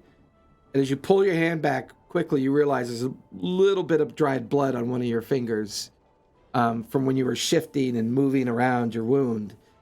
And get the feeling that she contained it because she fed. But there's still that edge about her. There's still this kind of, even when she's fed, there's a struggle here. There's strange. I'll pull my hand back quickly in order to avoid any type of damage, because your boy can't even take 1 damage right now. So I'll pull my hand back quickly, but not appear startled or concerned or worried or scared in any way. And just be like, very well. We'll get out of here soon. Omni stubs their toe, and thus ends the saga.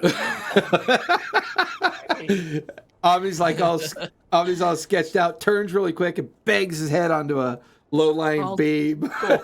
Goes backwards down the stairs right up next to the cage. Yeah. There's like bound hands from Maddie reaching through the cage. They're my friend, but also lunch. Yes. I will now go Dinner? back Dessert? upstairs and give the captain the flag Okay. after somebody else does the scene. Okay. I feel like I should apologize. Just. You don't have any magic left to put yourself back together because you put me back together several times. So, sorry to waste it. All right. We'll be fine tomorrow. We just need a long rest. It's sleepy time. So, Omni, you're heading back up to Runs. Captain Raylene's, I take it? Yeah, yeah. Okay. Yeah. Gatharn, you're beginning to sort through the items and the loot and all of that. Afiola and Jin, what are you guys doing with your time at this point? I'm beginning my long rest. It's late afternoon, so if you want to begin it now, that's fine. It takes me 4 hours, baby. After I move the medic's body. But it's kind of creepy somewhere- because he just stands in a dark corner and his eyes are wide open. It's like 'Cause Hannibal. he doesn't need to sleep. Yeah, he doesn't need to sleep. But... Afiola, what are you doing? After I move the medic's body to somewhere more private, I'll go to my quarters, my hammock, whatever it is that I have. Yeah. And take a rest. Okay. Short rest or a long rest? Seeing as it's afternoon, I'll probably do a short rest. Okay. So feel free I'd like to to. take a long rest, but I'm not going to go into like a deep sleep. Gotcha. Just kind of resting, licking my wounds. Okay. Fair enough. Omni, you make your way back up on the main deck. You find the door leading into the captain's quarters. It's closed. Before that, can Afiola describe what you look like again? Last time it was in such a terror bursting out of the jungle, and then we fought a T-Rex. I was like, holy shit, she's Tabaxi. That's right. So for my sake, if you could please describe your character again, I would love that. As of right now, I am like a 5'4" humanoid looking. I have pale skin, kind of sandy hair. Maybe a little bit thicker than a normal person's. Yeah. Just I as of right now, I look like a person. Maybe slightly more pointed ears. Cool. They look So, like a half bit elf. more human. A bit more. Is it kind of a bit furry? Like Yeah, I there's a feline element to it. sick. You saw me more in cat form during the battle than you Yeah. probably have in human form. Yeah. And yeah, so my hair stays the same color when I'm in cat form, still stays long like a mane. Awesome. So it's that kind of cat-ish color, almost like a calico. Yeah. Mm. Perfect. But as of right now, human. I actually completely forgot about that. I just went with Crazy Cat Lady. I have Crazy Cat Lady in my notes, and do you Yeah, have that's- felines? Do you have pets? I'm not sure what that meant. No, as of right now, I don't have a pet. You just saw me when you saw me It was before. your- I ran yeah. out looking humanoid, and then I transformed into something that resembled a very large cat to attack the T-Rex and ran back to the ship. And then you have not seen me since, but you've seen me around the ship in human form. Yes. Awesome. But no That's- pets. That's I just where that like look and act like a Afiola, cat, right? where I Cool. jump out of the water, shake paws off. It's feline-ish in appearance, but still human. Yeah. fixing your Lot of hair this. with the back of your palm. Awesome. Okay, thank you for that. Yeah. Crazy Cat Lady 2.0. So, Afiola and Jin, you're taking your rest. Omni, you're heading back up to Captain Raylene's. Medi, you are Yeah. still. Medi, go ahead and give me a quick investigation check, please. Wonderful. I can do that. I'm theoretically very good at that. Remember, this is the Very- dice that doesn't roll well. Yeah, this is that's the terrible dice that every time. really sucks, like, Yeah, super just bad. like We're gonna give him. this is where it counts. You need it to roll bad. It rolls good. 27. There you go. We found out how your dice are. You got to use the reverse psychologies. Not only could you get out of your bindings, relatively simple, but you even take a moment to look at the locks and chains and everything that they've confined you in, and They probably think they did a good job, but once again, find yourself in a position where if you had to, you could probably quite easily get out. Taking a moment though, you are intrigued by this compass. It kind of, you stare at it. It seems to be closed currently in a very fine wooden and metallic box. There's a skull on one side. On the underneath side, there's the relief of a mountain. There's a latch on it, both mahogany and metal, like kind of like, mahogany inlays with like kind of like a metal kind of like jacket around it. And you can hear something rattling inside, and it has a compass relief on it. You do remember Omni calling it a compass, but you don't ever remember specifically seeing it in greater detail. But it's definitely intriguing. The craftsmanship is amazing.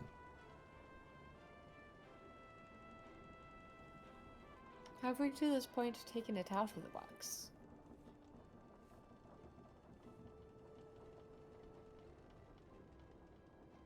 Nope. You just, I want to try to open the box. yeah, the little spring latch unclicks. The box kind of opens up. Entire ship shakes. All of you, I have been freed. As Gin is There's true suddenly a form. sudden like ripple like from freaking Pirates of the Caribbean. the box just clicks open, there's almost like a silken velveteen kind of fabric on the inside of it, and you kind of lift the lid. On the interior of the lid is an ivory relief of what looks to be an image of an island that doesn't look familiar to you. In the very center of the box, in the kind of like fabric that it's kind of laid in, is you see a solid platinum compass. All of the metal refinery of it, each position of the direction of the compass is emblazoned with a unique gem. North is a diamond, south is a ruby, east is a sapphire, and oddly enough, west is a moonstone. The needles, however, are very strange. You stare at it closer, but your familiarity with the human figure is easy for you to pick up. The needle seems to be made out of small child's bones, where the needle pivots, and strangely enough, the needle is currently not pivoting. It's just freely kind of spinning. On the surface of the compass, the glass that's encasing it, very thin and finely crafted.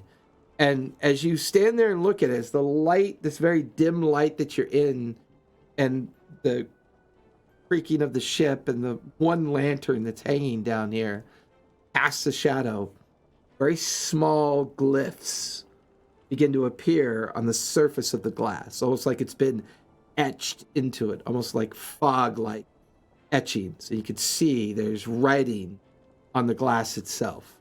The small child bone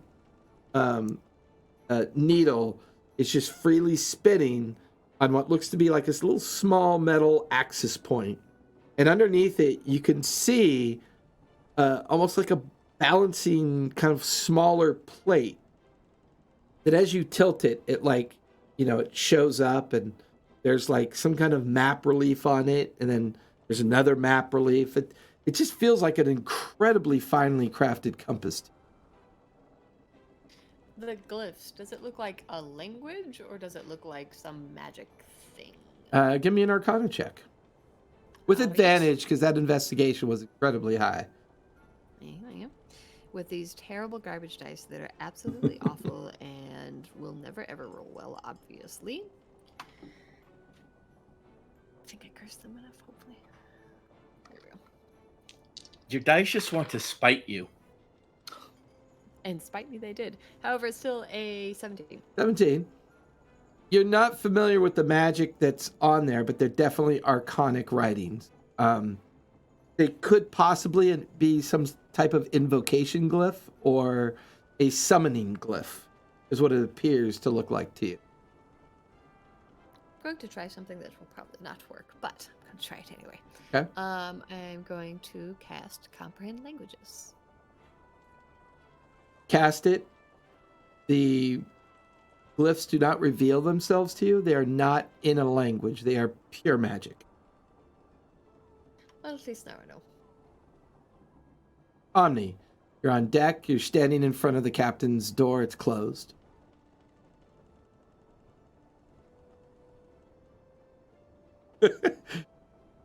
Yes, come in, please, Omni.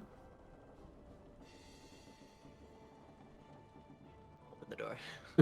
Well, you're the only one I asked for. I didn't say it out loud. She's got a Ring doorbell just like right on the side, just video watching me. Oh, that was really weird. I didn't know how. I'll just come in. Okay. You can see It's that arcanic, she. so it's a floating eyeball. You can see that she's sitting on the navigational table cross-legged. She's quite short. I mean, she's maybe a hair over 3 feet tall. She's sitting crisscross applesauce. She's got navigational equipment in one hand, and she seems to be plotting a course on a map. She looks over at you with that big toothy smile that she has. She goes, "Ah, did you bring me my flag by chance?" "Oh, good. Tharivol will be very relieved. I found that. Please, if you would, set it right there on the shelf." Yeah. Put it up. Omni, Captain. what do we do about Maddie? What would you do? If someone that you are unfamiliar with ripped out the throat of one of your sailors, what would you do? Well, And I understand you're a bit biased, but please, humor me.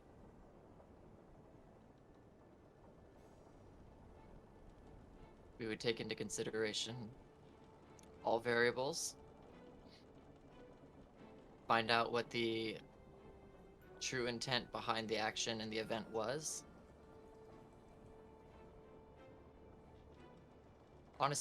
Honestly, Captain, we aren't that great with making hard decisions. That normally falls to the captain, respectively, and it's normally our job to see that the captain's orders are carried out. Ah, now there's the But rub, isn't it? Variables and alters. The things that we must do to maintain and keep chaos from our ship. And she kind of absentmindedly kind of draws a line on the chart that she's working with.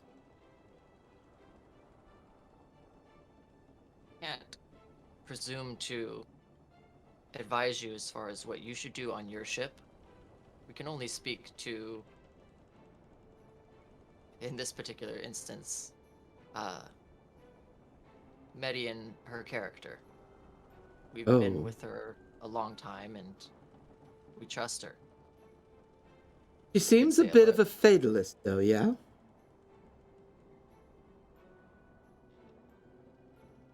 I mean, we are all pretty fatal in our own regards.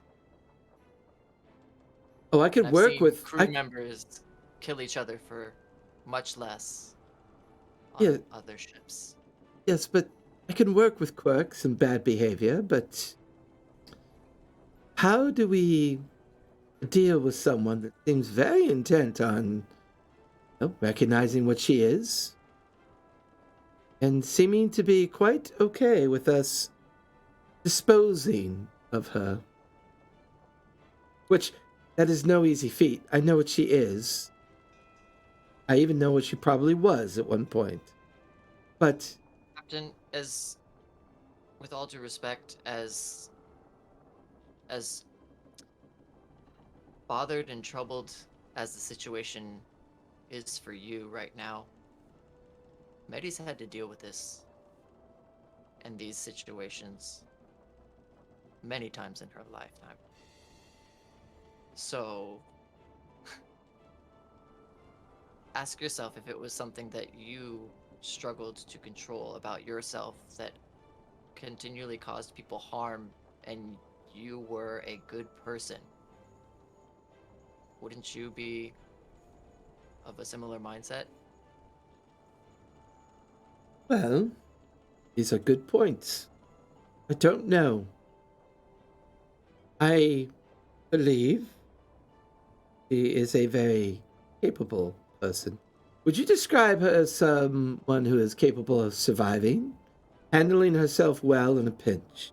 That this skill of managing who she is, conflicted with what she was, aids her a great deal in surviving in this world, perhaps. I do find it interesting that she has chosen to hide out amongst the sea. That's probably the best result you could possibly find yourself in, getting lost among those that are already a bit, well, flawed in character, diminished in spirit, morality, swingings left or right, depending on your mood. Yes, I would take these variables into consideration. The question is... Self-control is definitely tailored skills that are extremely useful in dangerous and high-stress situations. Yes. She absolutely has an immense level of value there. Give me a persuasion check really quick, Omni. See how well you're telling this story.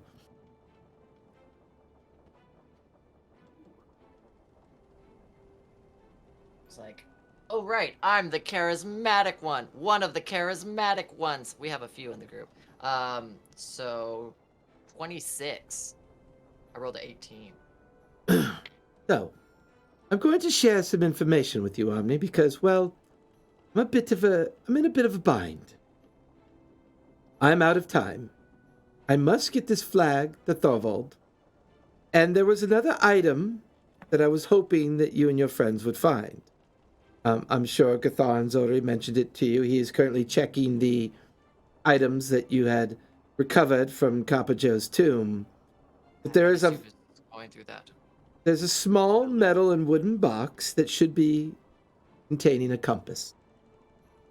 Compass and this flag are something that Thorvald is intending to use to announce his plans at the Revels. I don't have to tell you that recently things have been very difficult for us merchant vessels and those of us that are more of the privateers. The Marquis is, well, to quite bluntly put it, is an asshole. He is calling in all of his debts. He is calling in all of his owings. And getting work for us is very difficult. Supposedly, Guildmaster Thorvald, captain of his own vessel, plans on making some great announcement at the Revels. Now, have you ever heard of the Revels?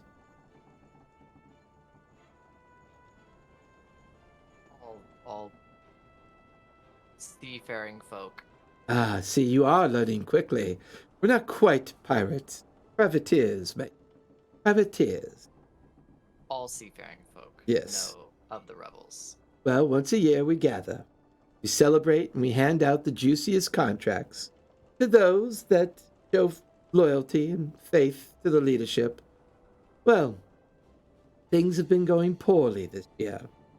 And Captain Thorvald has questions, and he has ideas on how to alleviate this problem. He plans on using both the flag and the compass of Copper Joe to inspire those around him. I personally don't care. I just follow orders, I get what he needs, and I bring it to him.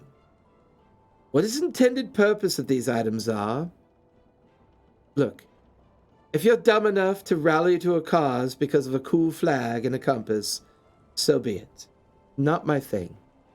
The flag, I understand.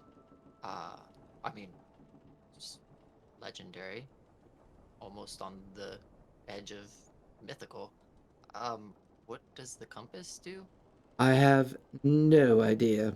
He just insisted that we recover that as well. Gotcha. So, should we go and help Gatharn look? Were you specific with describing what it looked like to Gatharn? Oh, no, dear. I mean, don't get me wrong and all. He is quite my type, but people like Gatharn don't really hold conversations beyond the size of their pecker or the emptiness of their belly. I'm sure he's going to very much struggle to find this item. Give me a quick insight check, Omni.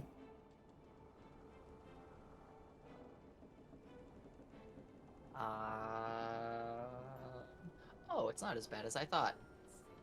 15. 15. With a very knowing and distinctive look at you.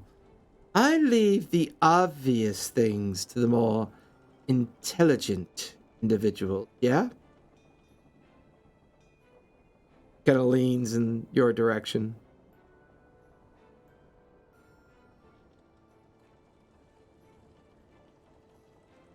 You said obvious things as if there was something we were supposed to pick up on there, and honestly, we're in so much pain right now.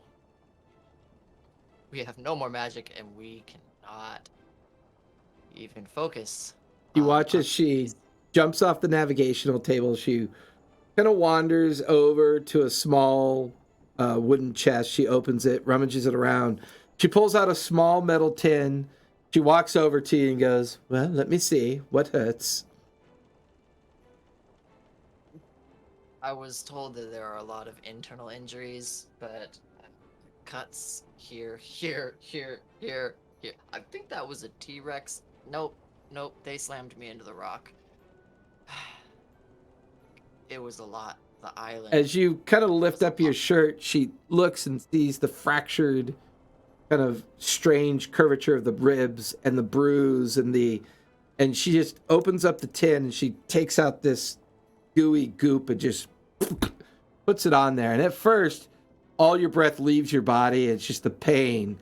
And then suddenly it goes away and you feel this substance kind of dissolve into your skin, and you can feel the pressure of the bones kind of refusing.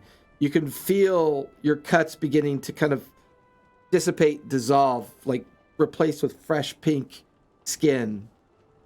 They look down. You get 18 hit points back. Thank goodness. And she puts the cap back on the metal tin, tosses it back in the box, goes, good. Now, I know things hurt. Thank you, Captain. I know it's been a couple days, but I've made some decisions. With Labash being out of commission for a bit, I would appreciate that you, Jin, and Gatharn, well, pick up the slack, as they say. Yes. So, Yes, Captain. Absolutely. you're officially through, and, well, I am promoting Amonth to lieutenant. I've determined that when we get to the Revels, she will be acquiring her own ship.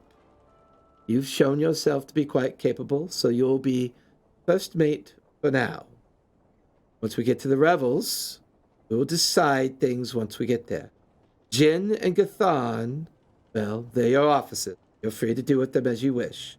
I will be placing at least a dozen crew under your command. For now, duties will be split. I believe we can manage and do better and get where we need to get within the next 3 days before the Revels start. But I have very many injured crew. I've got one medical crew that is now down and gone permanently, but I will have to deal with that at a later time. But key right now is finding that compass and getting this flag and that compass to the Revels. I certainly hope that Gatharn very lucky in finding this thing, but I leave that to you, Omni. Oh, excuse me. First mate, Omni. You can find the epaulets and everything you need in one of the storage rooms down below. You're free to pick out the dozen crew that you want associated with you. And, well, I'm taking a gamble with you, Omni. one would hope this gamble will pay off. Are we in agreement? I stand up a little straighter. Yes, Captain. Well, good. Thank you. Now, We if will you would... earn our keep. Well, you've earned half of it already, dear. I appreciate that. If you would kindly send Amonth to me, I believe she's waiting for us outside. I will be having a conversation with her. Yes. If I may, Captain, Yes. Medi is absolutely on my list of the 12, if it is okay with you. I obviously understand that there is going to be some time in order for some trust to be rebuilt, but I do believe that it would be beneficial if you were to speak with her yourself and get to know her. I do plan on speaking with her for sure. Might I also recommend that you make sure the additional 11 that you pick are all the ones that witnessed what she did? Yes. Afiola? Yes, definitely Afiola.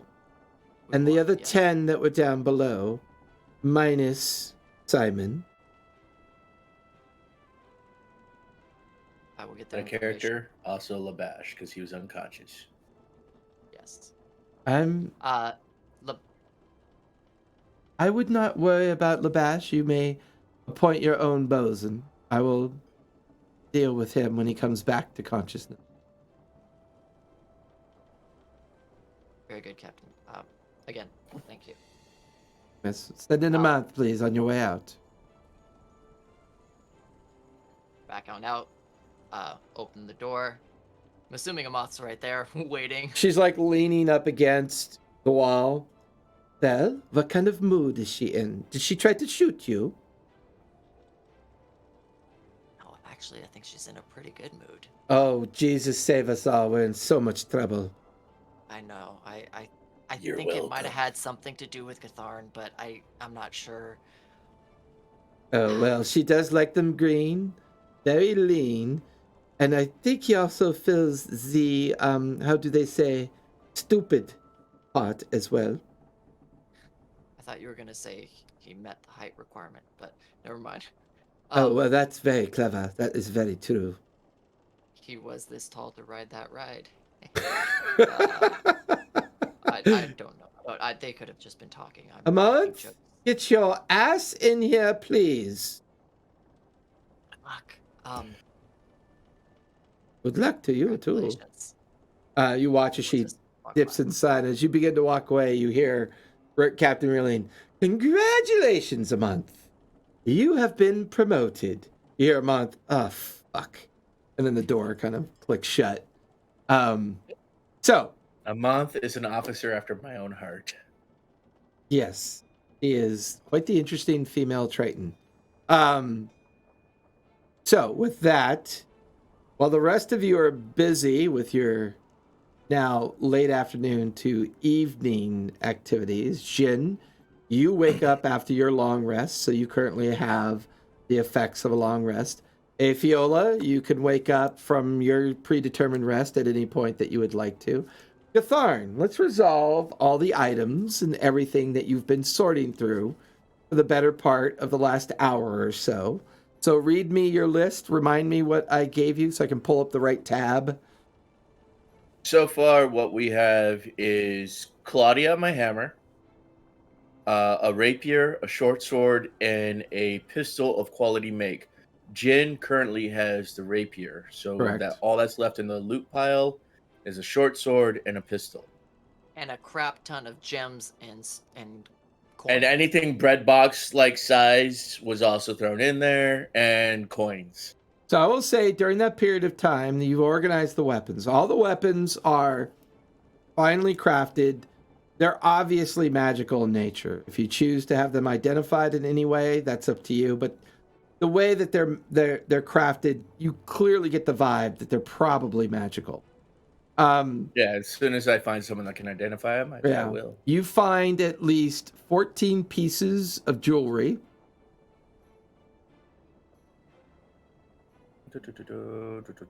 Each piece of Okay. jewelry is worth 500 gold.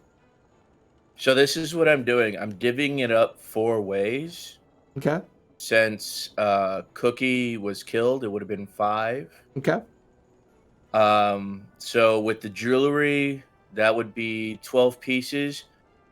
Those extra 3, I'm basically, if it exceeds anything over the 4, that's going to go to Raylene. Okay. Fair enough. Captain So Stibbs. I'm going to be very equal in this, even though she said it was all of ours. Well, she didn't have to save us. Not dying lost at sea is a great kind of way of saying thank you. Yeah. As And then you're also, kind of, like, buying doing- buying some goodwill for and I also say, Omni, that's our a good future point. fuck-ups. So I also say, Omni, your conversation with Raylene didn't take nearly as much time. So while Medi's in the brig and Afiola and Jin are sleeping, you can meet up with Gatharn, and the two of you can now spend some time going through the kit. All right, so it was we don't need to get 14 jewels, right? specific, but we should definitely try and put a R.I.P. wherever you may be to our dear Cookie. But well, yeah, she made me a great freaking finger pie we should with my own finger. Giggity. We should definitely like warm finger pie. Put aside a bit for Afiola. Because Who? Afiola. Who's the that? lady that came and like helped us with the I mean, she kind of led the T-Rex to us, maybe. I'm not sure, but she did help us kill it, and we should did we kill it? I don't remember. We killed it. So yeah, what you're saying is we should give a cut of our loot to Not the full person thing, that just led some of it. a T-Rex Okay, to us. It sounds a lot. And we saved their less ass. appealing. I figured we saving them from being They eaten were by the probably T-Rex. coming to try and help us because they saw that things were getting crazy with the You put too island. much faith in like people. No. Thanks. But because you're what are you on the ship now? Oh, yeah, that happened. First mate got promoted to lieutenant. They're getting their own ship. So Oh, sweet! Position opened up and Ah, fuck. yay. Fine, sir. Ma'am. Them. What do I refer to? Fine, first mate. All right, so one jewelry being piece said, for we get to select our own cat team, lady. if you will. And Cat lady gets one first we've been piece wanting of to talk to jewelry. you about your position on the team. I'll just take over for Labash while he's recouping. Actually, Oh wait, that's what team gonna are we be talking Jin's job. Jin has a job? Was Labash? I thought he was just a kiss ass. Labash was opposing. And is Jin the bosun or is Gatharn the bosun? I'm the bosun. Gatharn's the bosun. Gotcha. Cool. Oh, there he goes. See, he just quit. He's like, nope. He's like, he didn't take too kindly to the kiss ass. He's like, oh, you think I'm a kiss ass? You know what? Fuck you, I'm out. Bye. I'm glad that I No, like Jin's right there. I can shifted. see her. Jin's right there. She's fine. Wait, Jin became female? Yeah, look at the overlay. According to the overlay. Oh. I like how I stayed in the same spot. That's great. Oh, wow. I love it when I'm it's gonna split find where I screens am. and you're like, I'm Gatharn. I'm Afiola. That's the best. I don't I exist! can't quite get over to All there. right, My mic's it's in the all way, but It'll be in a I can second. be Gatharn. I'm having an existential crisis. I seem to have disappeared. He's back in the chat. His video's going to come back in a second. We'll be all good. All right. So Gary B. Okay, here we go. I was figuring whatever was left over, we divvy up from the captain to the captain. So we'll give Cat Lady a share of the captain's loot. How much was left over for the captain? I don't know yet. I'm still going Oh. through all this shite. Okay, yeah, yeah. Let me know if you see a compass, though. Right. Yeah. Okay. I will. Gatharn, give me an insight check really quick. Okie doke. Can So I I roll don't a know if you guys know deception? this, but Gatharn is actually very intelligent. Oh, that would be a 21. Hold up. Wait, insight, right? Yeah, 21. 22. Because I rolled high. I rolled a 14, but I got +8. So There's just that little moment where we're both like, so that's 14 pieces of jewelry worth 500 gold apiece. Right? 500 GP. A total A of piece. 862 platinum pieces. 862 we can plat. buy our own boat. A total of 947 gold.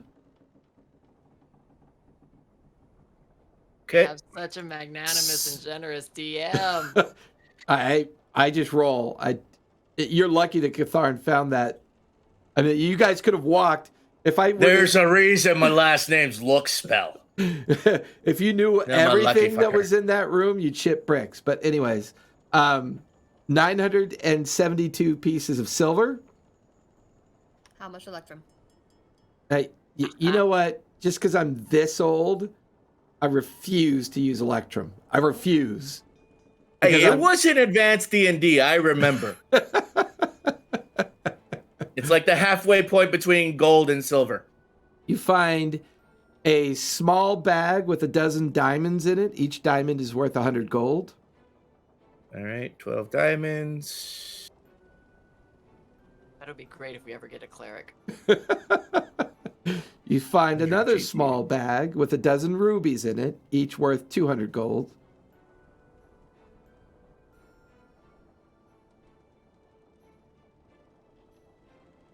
Okay. And you find a random series of, well, they're strange. They look like necklaces, but they have strange kind of stones on them. You recognize them as island currency. Island currency. So kind of like oh crap, I'm blanking on it. Kind of like Stuff wampum. that the Pacific. Yeah, wampum. I was gonna. Hang on, pause. The fact that you just have the Advanced Dungeons and Dragons book in your hand is great. To go verify. Told you, Electrum is in No, advanced no. D&D. Okay, granted, my player's handbook. I think you have it, you jerk. I only have I do not. It's mine. I have the DM guide. Oh, yeah, I have never left is got my that DM because I guide. never had to DM for AD&D. But I He think never you had to stole my player's D&D handbook. DM'd. And there is no Electrum. No, Yes, it is. It's in the No, player's handbook. nuh-uh. I just looked in the DM glossary. It's not there. The DM glossary is Okay, wrong. okay, you two. Okay. So island Don't make me separate currency, you. I will pull this car over. some wampum. So you find 492 pieces of island currency. I will say you do recognize it as black market currency. Okay, so they're kind of like chits. Yeah, Okay. What's their estimated value? you have no idea. All right, so black market currency. And then that's it? 492. That's everything you managed to scrounge up? All right, so we've got the pistol and the short sword. I point those out to Omni. Jin already got the rapier. You guys watch as they perfectly still, eyes wide open, staring straight ahead, leaning against the wall. Jin's in his meditative rest. Can I roll an insight check to see if he's just faking it now? If he's had long enough of a rest and he's just watching us? Go for it. He's only been there for a couple hours. Because he does this. 19. Yeah, he's definitely in his long. 25. You get the feeling that he's in his long rest. Okay. Charisma caster, baby.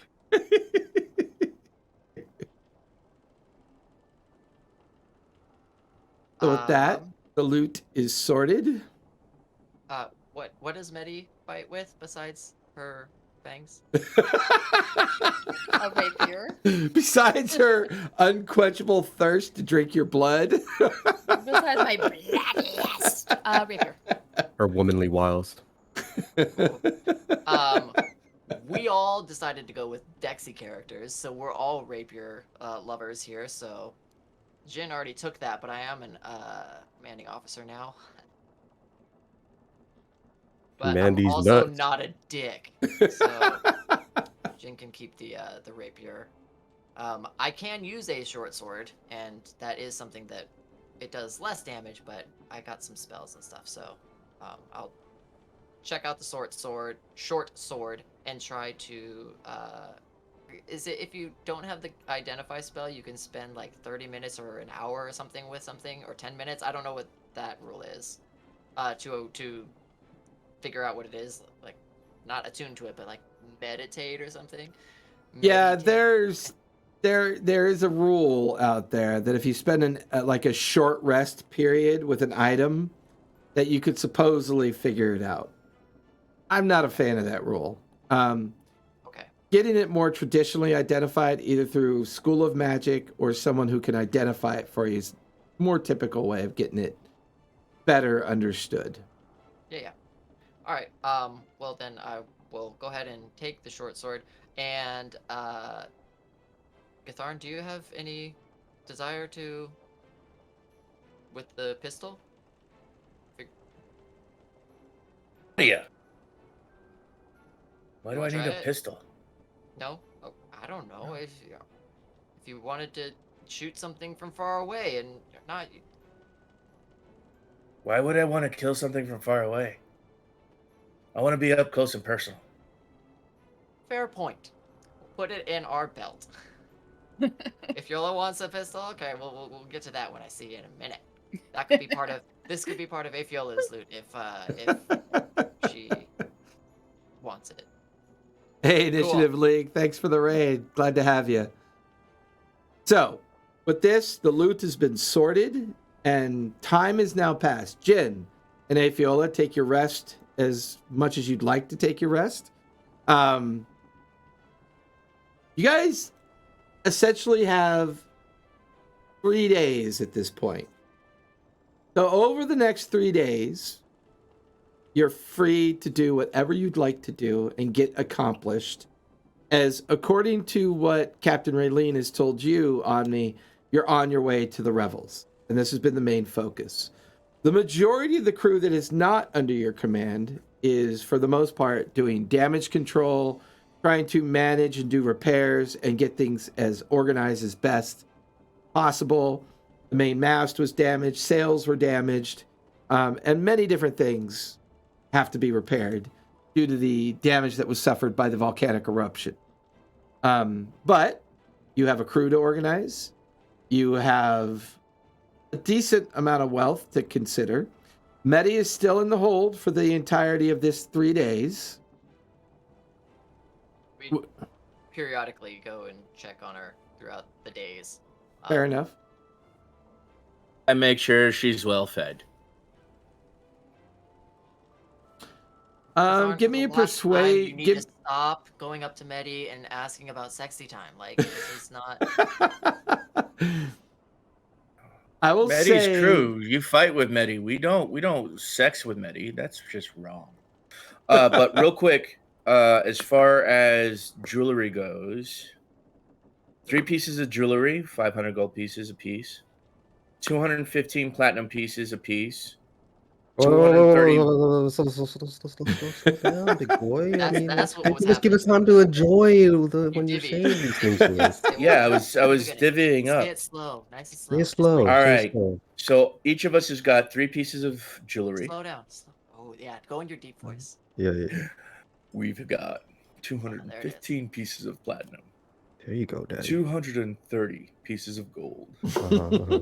240 pieces of silver. 3 diamonds. 3 rubies. And 120 pieces of the island currency, which value is currently not known to us. The remainder will be divvied up between the captain and Cat Lady. Aofa. You said there were 14 pieces of jewelry total, right? Right. So Cap's getting what's remaining is basically 2 pieces of jewelry, 2 platinum.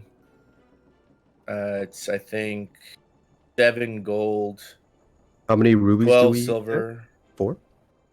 3. rubies. 3 rubies. Yeah, they didn't get any of the gems. So each And one then- of us, you said, gets how many pieces of jewelry? Not the captain and Afiola. 3. Each one of us gets 3 pieces. Gotcha. Yeah, because it breaks down to 12. So And how many pieces of the island currency? 120. 120. Thank you, sir. And the jewelry was worth 500 each. Yep. Gold each.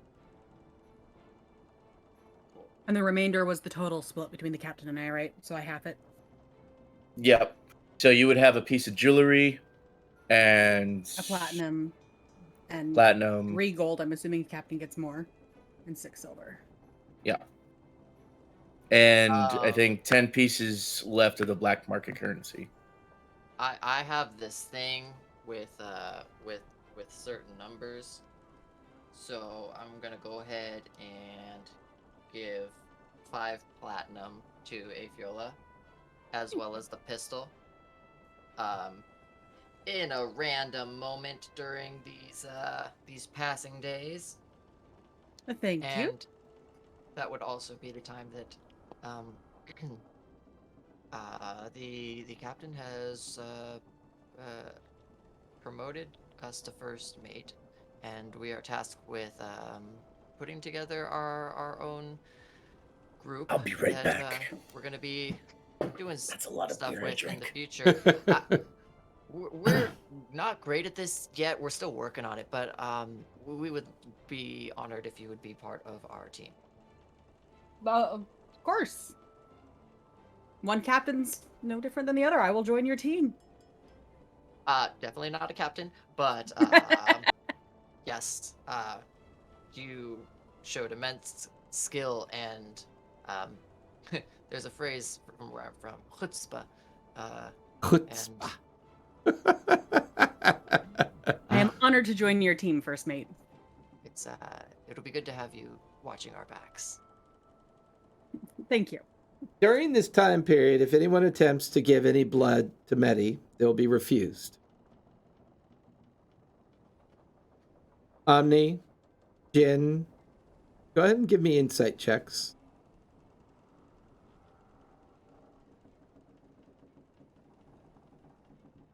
22. Dirty 20. The two of you can't help but realize it's a 3-day journey.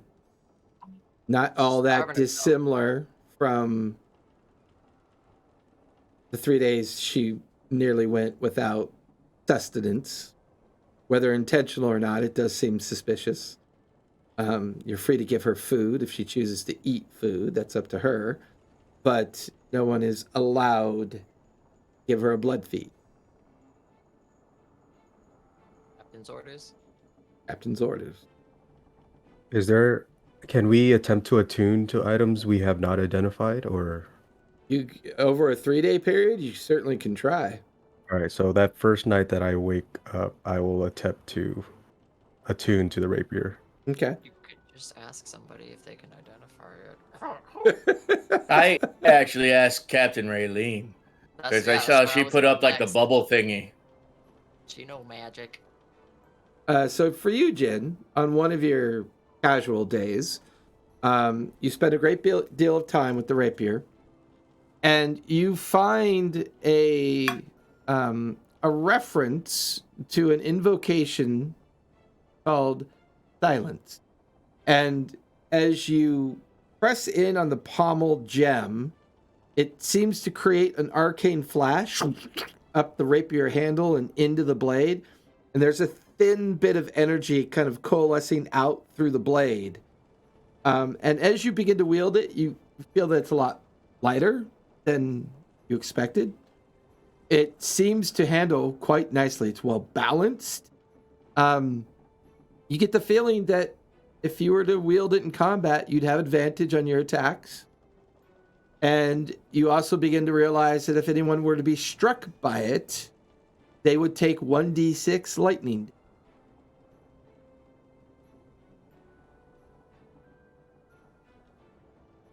Oh my Okay, goodness. out of character, that is so freaking Omni's sword, just so you know. Like, he's only taken, like, lightning type stuff. in his Oh, that's sword a damn sorcery. shame. It's almost like this It's rapier such a was crafted shame. for Omni, but Jin just had faster hands. Almost. Oh, It's just- alright. just- You take a rest at some point. Oh, actually, it disappears because it's a hex weapon, so it doesn't come to my beck and call until I call it. I Buddy also boy. have lightning Warlock. stuff, just for the record, my stuff is lightning as well. Okay. Losers. What? Guess who just we were became creating lightning out of characters that were accident? super on theme for our quest and adventure. I would eat you and I wouldn't even like it. I mean, Tell me I what that wasn't. short I sword was. does, and maybe I we'll was figure just making something fun. So And on anybody else? one of those nights, I will go and talk to Medi during the night. Yeah, that's Okay. right. There's always at least 2 sailors on guard now, since the order has been given that she cannot blood feed for 3 days. Somebody get her a really bloody steak. Will not work. Or just feed her 2 guards. More productive.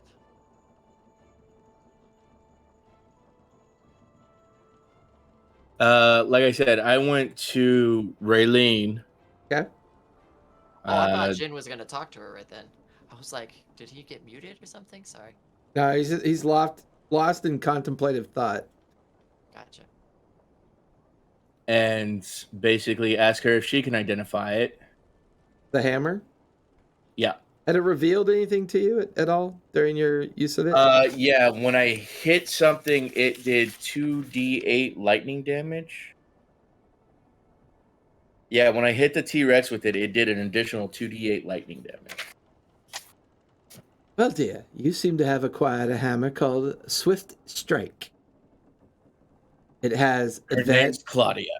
Well, it has advantage when you swing with it. And, well, you've already seen the damage it does.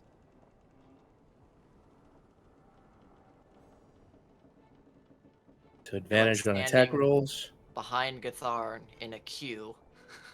He has his short sword. So, all right, so I get advantage on attack rolls, and it does an additional 2d8 Lightning damage. DC 13 on a deck save. For you, DC Gian, DC 14 on a deck save for your 1d6 lightning damage. Oh, first mate Omni, yes. That is a very well crafted short sword. It's +2 to hit and +2 for damage. I believe it's called Fang's Approach on it. Very interesting. It's the name of the sword. Fang's Approach. +2 to hit and +2 to damage. Fang's Approach is the name. Very finely crafted. My rapier gets a cool name. You didn't take it to Raylene. You just kind of did it yourself. No, I just pop up in between Gatharn and Omni. What about this one? What about this one? Oh, that would be the Light's Embrace. And I did back up. Where did he even come from? That was... During the 3 days, Omni would like to study the books that were in the leather satchel that he got. He said there were 2 books. 2 leather-bound tomes in a very fashionable carry-on, like messenger bag. Swift strike. Just the advantage on attack, no +2 attack rolls, right? Correct. Okay. So, Omni, one of the days you spend kind of rummaging through the leather sack, Joel, and pull out the journals and begin to realize that they are the 2 personal journals of Copper Joe. The first journal describes his insanely good fortune at raiding merchant ships. He describes it as almost too good to be true. He's not sure if it's because of the flag that he found. He's not even sure if it's that weird compass that he found as well. But it always seems like he has the windward, he always has the surprise, he always has the advantage, as it seems, whenever he gets into either raiding local villages or raiding and pirating out in the open sea. He even makes little commentaries in the side columns talking about, his legend of what he's capable of is less about him and more about what his ship seems to be able to do. The second journal is later in his life. It's darker. He's angrier. It's almost as if it's a totally different person now writing in this journal. At some points, there's paragraphs of madness and jumbled up explanation of his superiority to all those out on the sea. He goes on to describe how his crew seems to be very, mutinous in behavior. He recently lashed 2 of them and hung another from the yardarm to kind of get them back under control. His descriptions of his violent nature and his violent assaults seems to be darker, more troubling than the first journal. By the end of the second journal, the last 2 or 3 pages are just intelligible scribbles of maniacal kind of mania words and phrases and sentences, something about voices and pain and echoes of eternity, and they're all gonna burn. And it's just, even the writing itself seems to be halting and kind of like off to the side and jumbled. By the last 2 sentences, speaking and writing, he's writing a language that you don't even recognize anymore. Doesn't even make sense. Just pure gibberish in your eyes. Being stumped by this language that he's kind of like gone to and kind of morphed into, and seeing the descent into what seems to be madness, that there's something, whether it's the ship or the flag or the compass, something powerful seems to have taken over his mind and either cursed him or something along those lines. Not knowing what that particular language is, we'd go down and show Medi and see if Medi could decipher it. Omni only knows Common, Draconic, Goblin, and Primordial. It's not Primordial, is it? It is not. Medi, what languages do you speak? Comprehend languages. Hey! As you and Medi sit there against the bars, the 2 sailors kind of shift a little bit further away, uncomfortable being near both of you for all intents and purposes. Showing Medi the last couple of sentences in the book. There's no doubt in your mind, Medi, as you cast the spell and look at this language. It's infernal. The demonic scrawl of the last 2 sentences. Well, it would seem that my vessel has been chosen for a reason. Best get at it then, shouldn't we? And that's the last sentence of the journal. Well, I will repeat that, Omni, obviously. Yeah. It's Is it infertile? You can tell by the way that it is on fire and all of that. You're looking at it, doesn't look like it's on fire to you at all. The letters are kind of like They're little- squiggly little for sure. Squiggly. Mm-hmm. Thanks. That's concerning. Mm. He started off he seemed normal. Like and I'll go over and kind of like show her in the beginning how he just seems like a captain and he's happy and he's got these things and he's super lucky. And then just the second journal is the whole other thing. Mm. Has the captain come to see you yet? Mm-mm. Okay. It's probably started out as one thing, maybe got possessed or turned into another thing. It happens. Indeed. Do you think we should tell her about these or show her? It doesn't seem like it's like giving anything away, and I'm talking quiet so that the guards can't necessarily hear us. Yeah, I don't necessarily see a benefit for us having this information and not sharing it, do you? Right. Yeah, we should probably let her know. Is there an estimate on when we're supposed to be somewhere? Are we on day 1, 2, or 3? You're currently on day 2.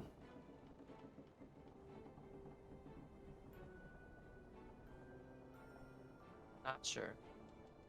We think it's supposed to be 3 days to get to wherever the Revels are supposed to be. 3 days exactly.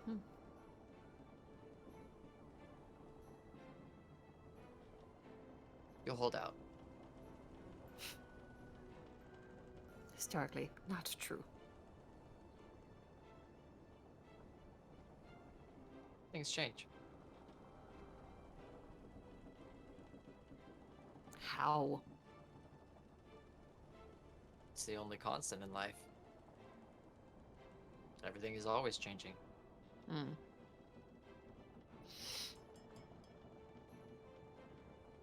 Are you doing alright?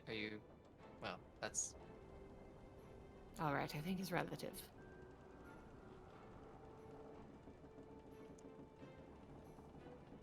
We're not great at this. We're trying, but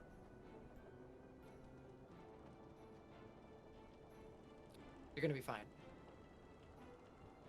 Did anyone die besides the Simon during? No, mostly it was just severe injuries. Eventually, Roselle did. yeah. Oh well, we still don't know. You make assumptions. The Roselle's gone missing, but what's actually happened to her, no one really knows. Most of it is severe injuries. Undead like sea serpent riding up on the back. Guys, I got sushi.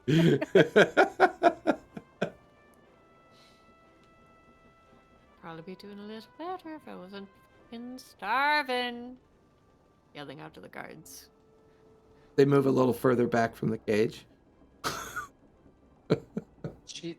Jin's turn. She's kidding. Jin wants to talk to Medi. Okay. All right. Well, you'll be But fine. nighttime Jin. All right. Yeah, fair. Well, nighttime Jin's always a barrel of monkeys. Go for it. I feel like we can cross on the stairs. Ignores him. Nice rapier. It's not out. No, but I know you have it. It was kind of like one of those nice dick comments. Except we weren't at the urinals. Crossing the streams, are you, mate? You get down there. Just stare at Medi. I'll say one thing as you get down there. The two sailors on guard duty almost like murmur to each other and kind of walk out of the space and away from the two of you.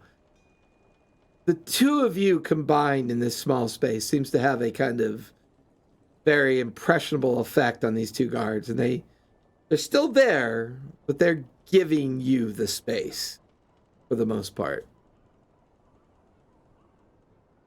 So I get as close to the bars as I can, and I squat down. You almost got him the other night. Lovely to see you, whatever you are. That would have made things very complicated for me. Wait, which one? Jin, right? When I aged Jin. Sure, you can call me whatever you want. You say I almost got him. You must be referring to the person that usually owns your body when it's not nighttime. Nobody owns my body. It's kind of just like a shared cohabitation. The husk, the shell. Suppose. Mm.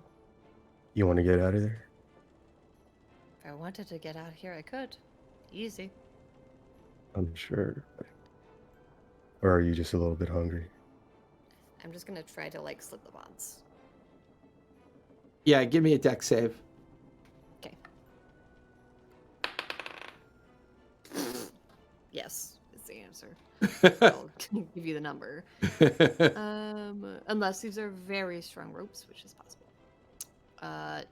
27 again. More about the I shitty rolled knots. 4 19s. Yeah, it's more about the shitty knots than it is the bonding of the ropes themselves. I mean, didn't you watch as there's a kind of like cracking dislocation sound, and her wrists just come flat and come right out of the bonds with no problem whatsoever. Jin doesn't bat an eyelash. Do you have eyelashes? Yeah, they're long.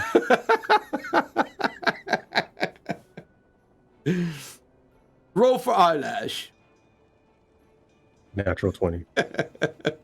They don't clump together. They have a nice fan, great arch. Yeah, Mhm. I've seen the picture. It's disturbing.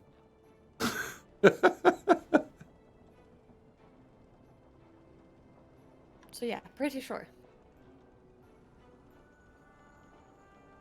Are the guards looking at us? Every now and then they poke their heads in the check and then quickly just kind of make themselves absent.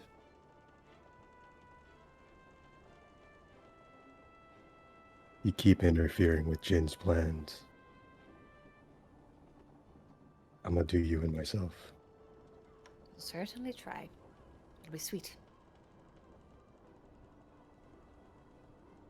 And then he kind of just stands up. Now, Miss Meddy, you try to not stay too hungry down here, okay? Then bring As he me some walks up the food. stairs, and he goes, lemons and limes.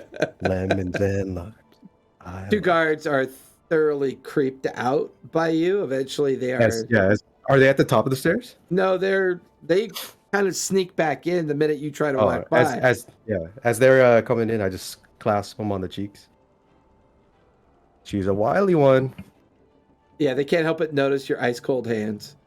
Yeah, that's fine. All right. So where are the severely injured being kept? They are being kept on the gunner's deck since there's no cause for the gunner's deck to be utilized. There's at least half a dozen individuals of variety of severe wounds. They, however, have gotten better as an arrival of Raylene's magic salve that she's been using has been used over the course of the last couple days, and their wounds are definitely on the mend. I'm gonna bleed them as a medical procedure.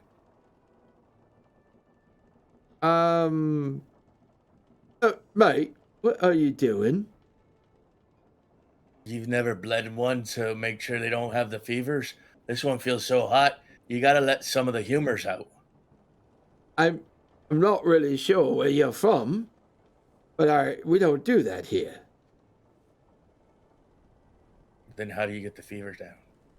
With How do you magic. prevent? With magic. To- Rock, What if you don't have magic? rock. And you watch as one of the others says, "Gar, what seems to be the problem?" But this goblin fella here seems to think we should bleed them. He's not a goblin. Half gnomish orc. I've seen him fight. I failed my save, so I rage and I hit him with my hammer. Go ahead and roll. Oh, advantage. That is a 24. Go ahead and roll for damage. Okie dokie. 2d6 plus 2d8. 8-sided. 8-sided.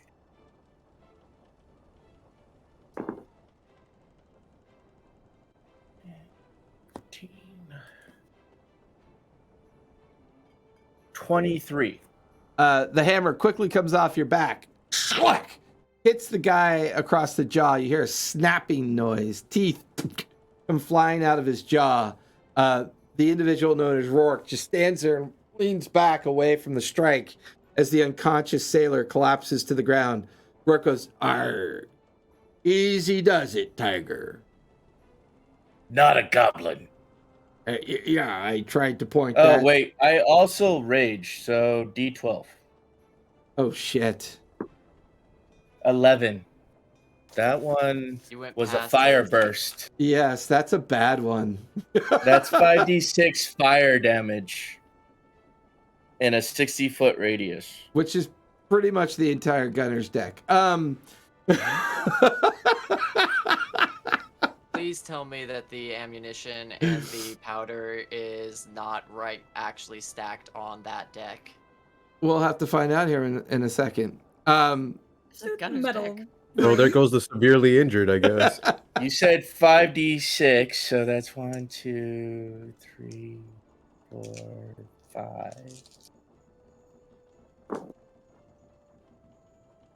10, 15, 16 fire damage. So with that, for Omni, Afiola, and Jin, as you're up on the main deck just doing some daily activity, all of you hear this like yelling, kind of pissed off noise. Then you hear some commotion. And then looking over the railing where all the gunners' ports are, there's as big plumes of smoke and a brief like burst of fire goes out of all the gunners' thing. Crews are running around confused and just like trying to figure out what's going on. You immediately watch as the now recovered Labash, the giant half orc, goes racing down into the hold. Medi, as you're in your cage, you hear the boat kind of shifts a bit. With the exception of the person you knocked unconscious, everybody else seems to survive this burst. Everyone's choking from the smoke, putting out the fire. You watch as Rourke kind of looking around at what the hell was that? And then you watch as Labash kind of pulls aside, looks at you, and goes, Catharn, could you keep it under control, mate? That's powder and shot. You're lucky that didn't go off. Now Eve should have called me a goblin. I understand. I'll take him down into the hold next to Simon.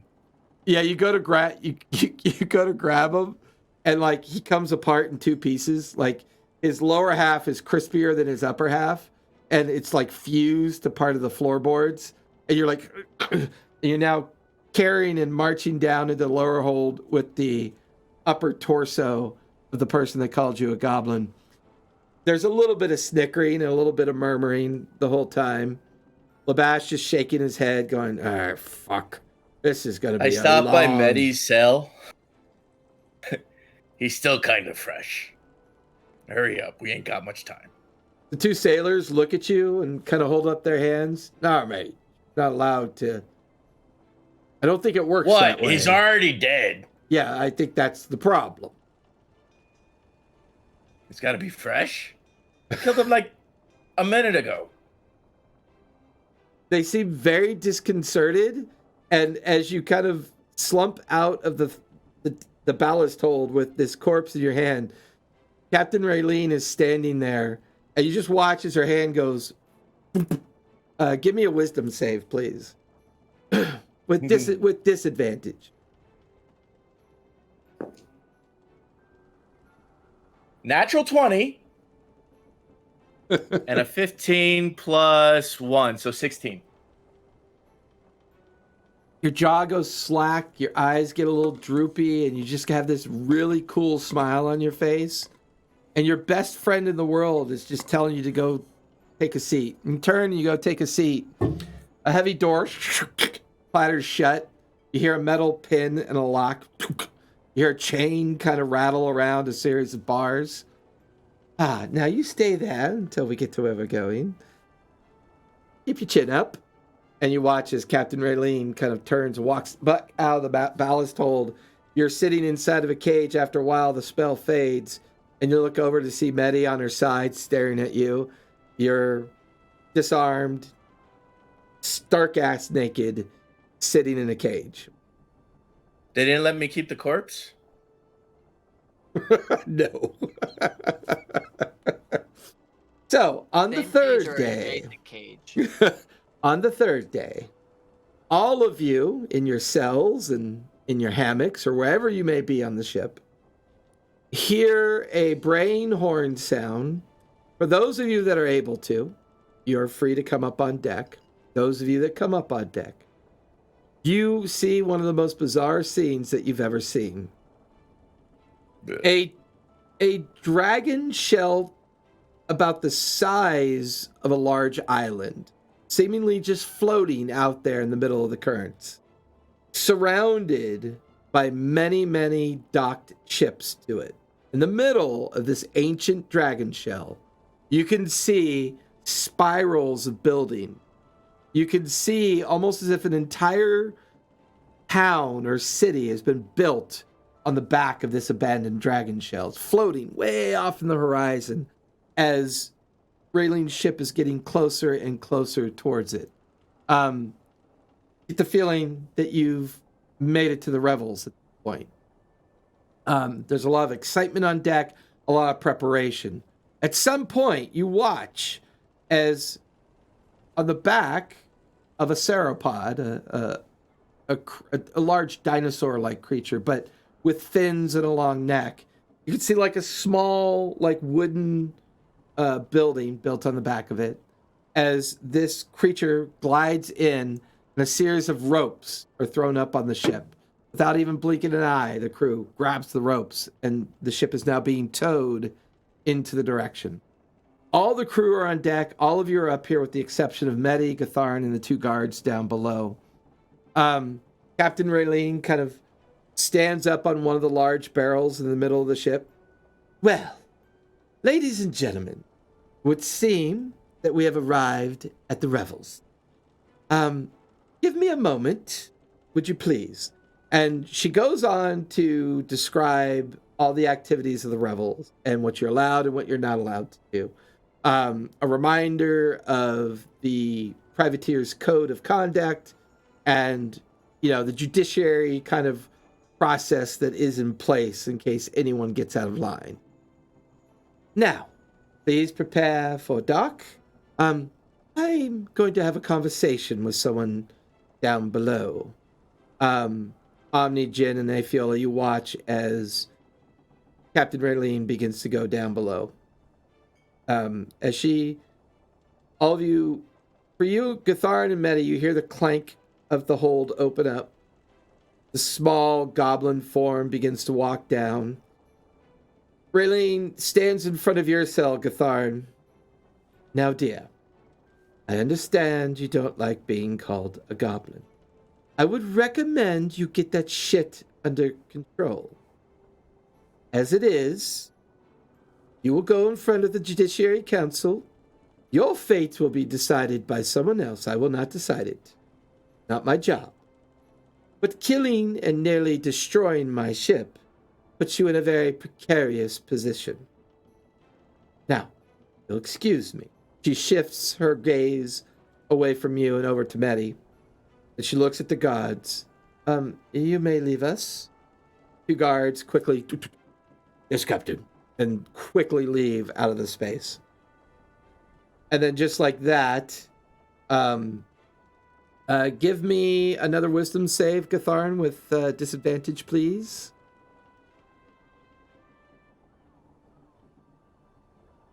7. 7. You begin to watch as Raylene begins to speak with Medi, but you can't hear anything that she's saying. It's completely deafened to you. Medi, you can hear her quite clearly. She's got that same familiar bottle at her waist. She's looking down at you and goes, "Now come get it. Remove your bonds. I know you can get out of those quite easy." She walks over, takes out a key off of her belt, unlocks the latch, unlocks the series of padlocks, lets the chain collapse to the ground, and goes, "Now, please, come out and let us talk." Can we talk in here? No, we cannot. Do you mean in your cage or in this where we are now? And I'd prefer to stay in here. Yes, dear, but, well, let me tell you a story, and then let me teach you a lesson. This is the story of a girl. Sorry, had to. You watch as just, like, two... shoot as far away from her as I can. You watch as two fangs come out of Captain Relane's mouth. You watch as her pupils dilate back and away, and she just, "I can assure you, there are ways that we can control this." And that's where we're going to finish tonight. I knew it! Yes!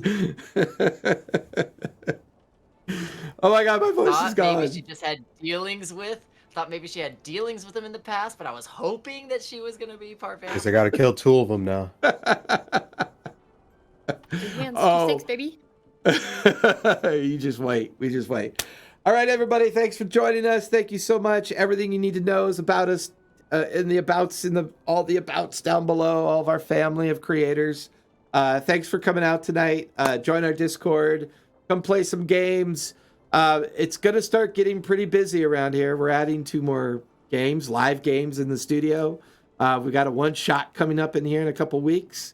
I think only me and Shannon have joined the campaign link that Vince put out there. You guys better get sorted. I didn't see it. I didn't even see it until today.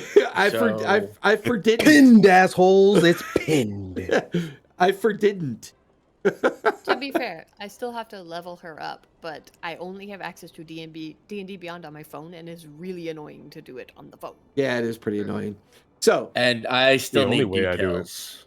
so with that, everybody, thank you for coming out. Please stay safe, be kind, play a game. Bye, everybody. Bye.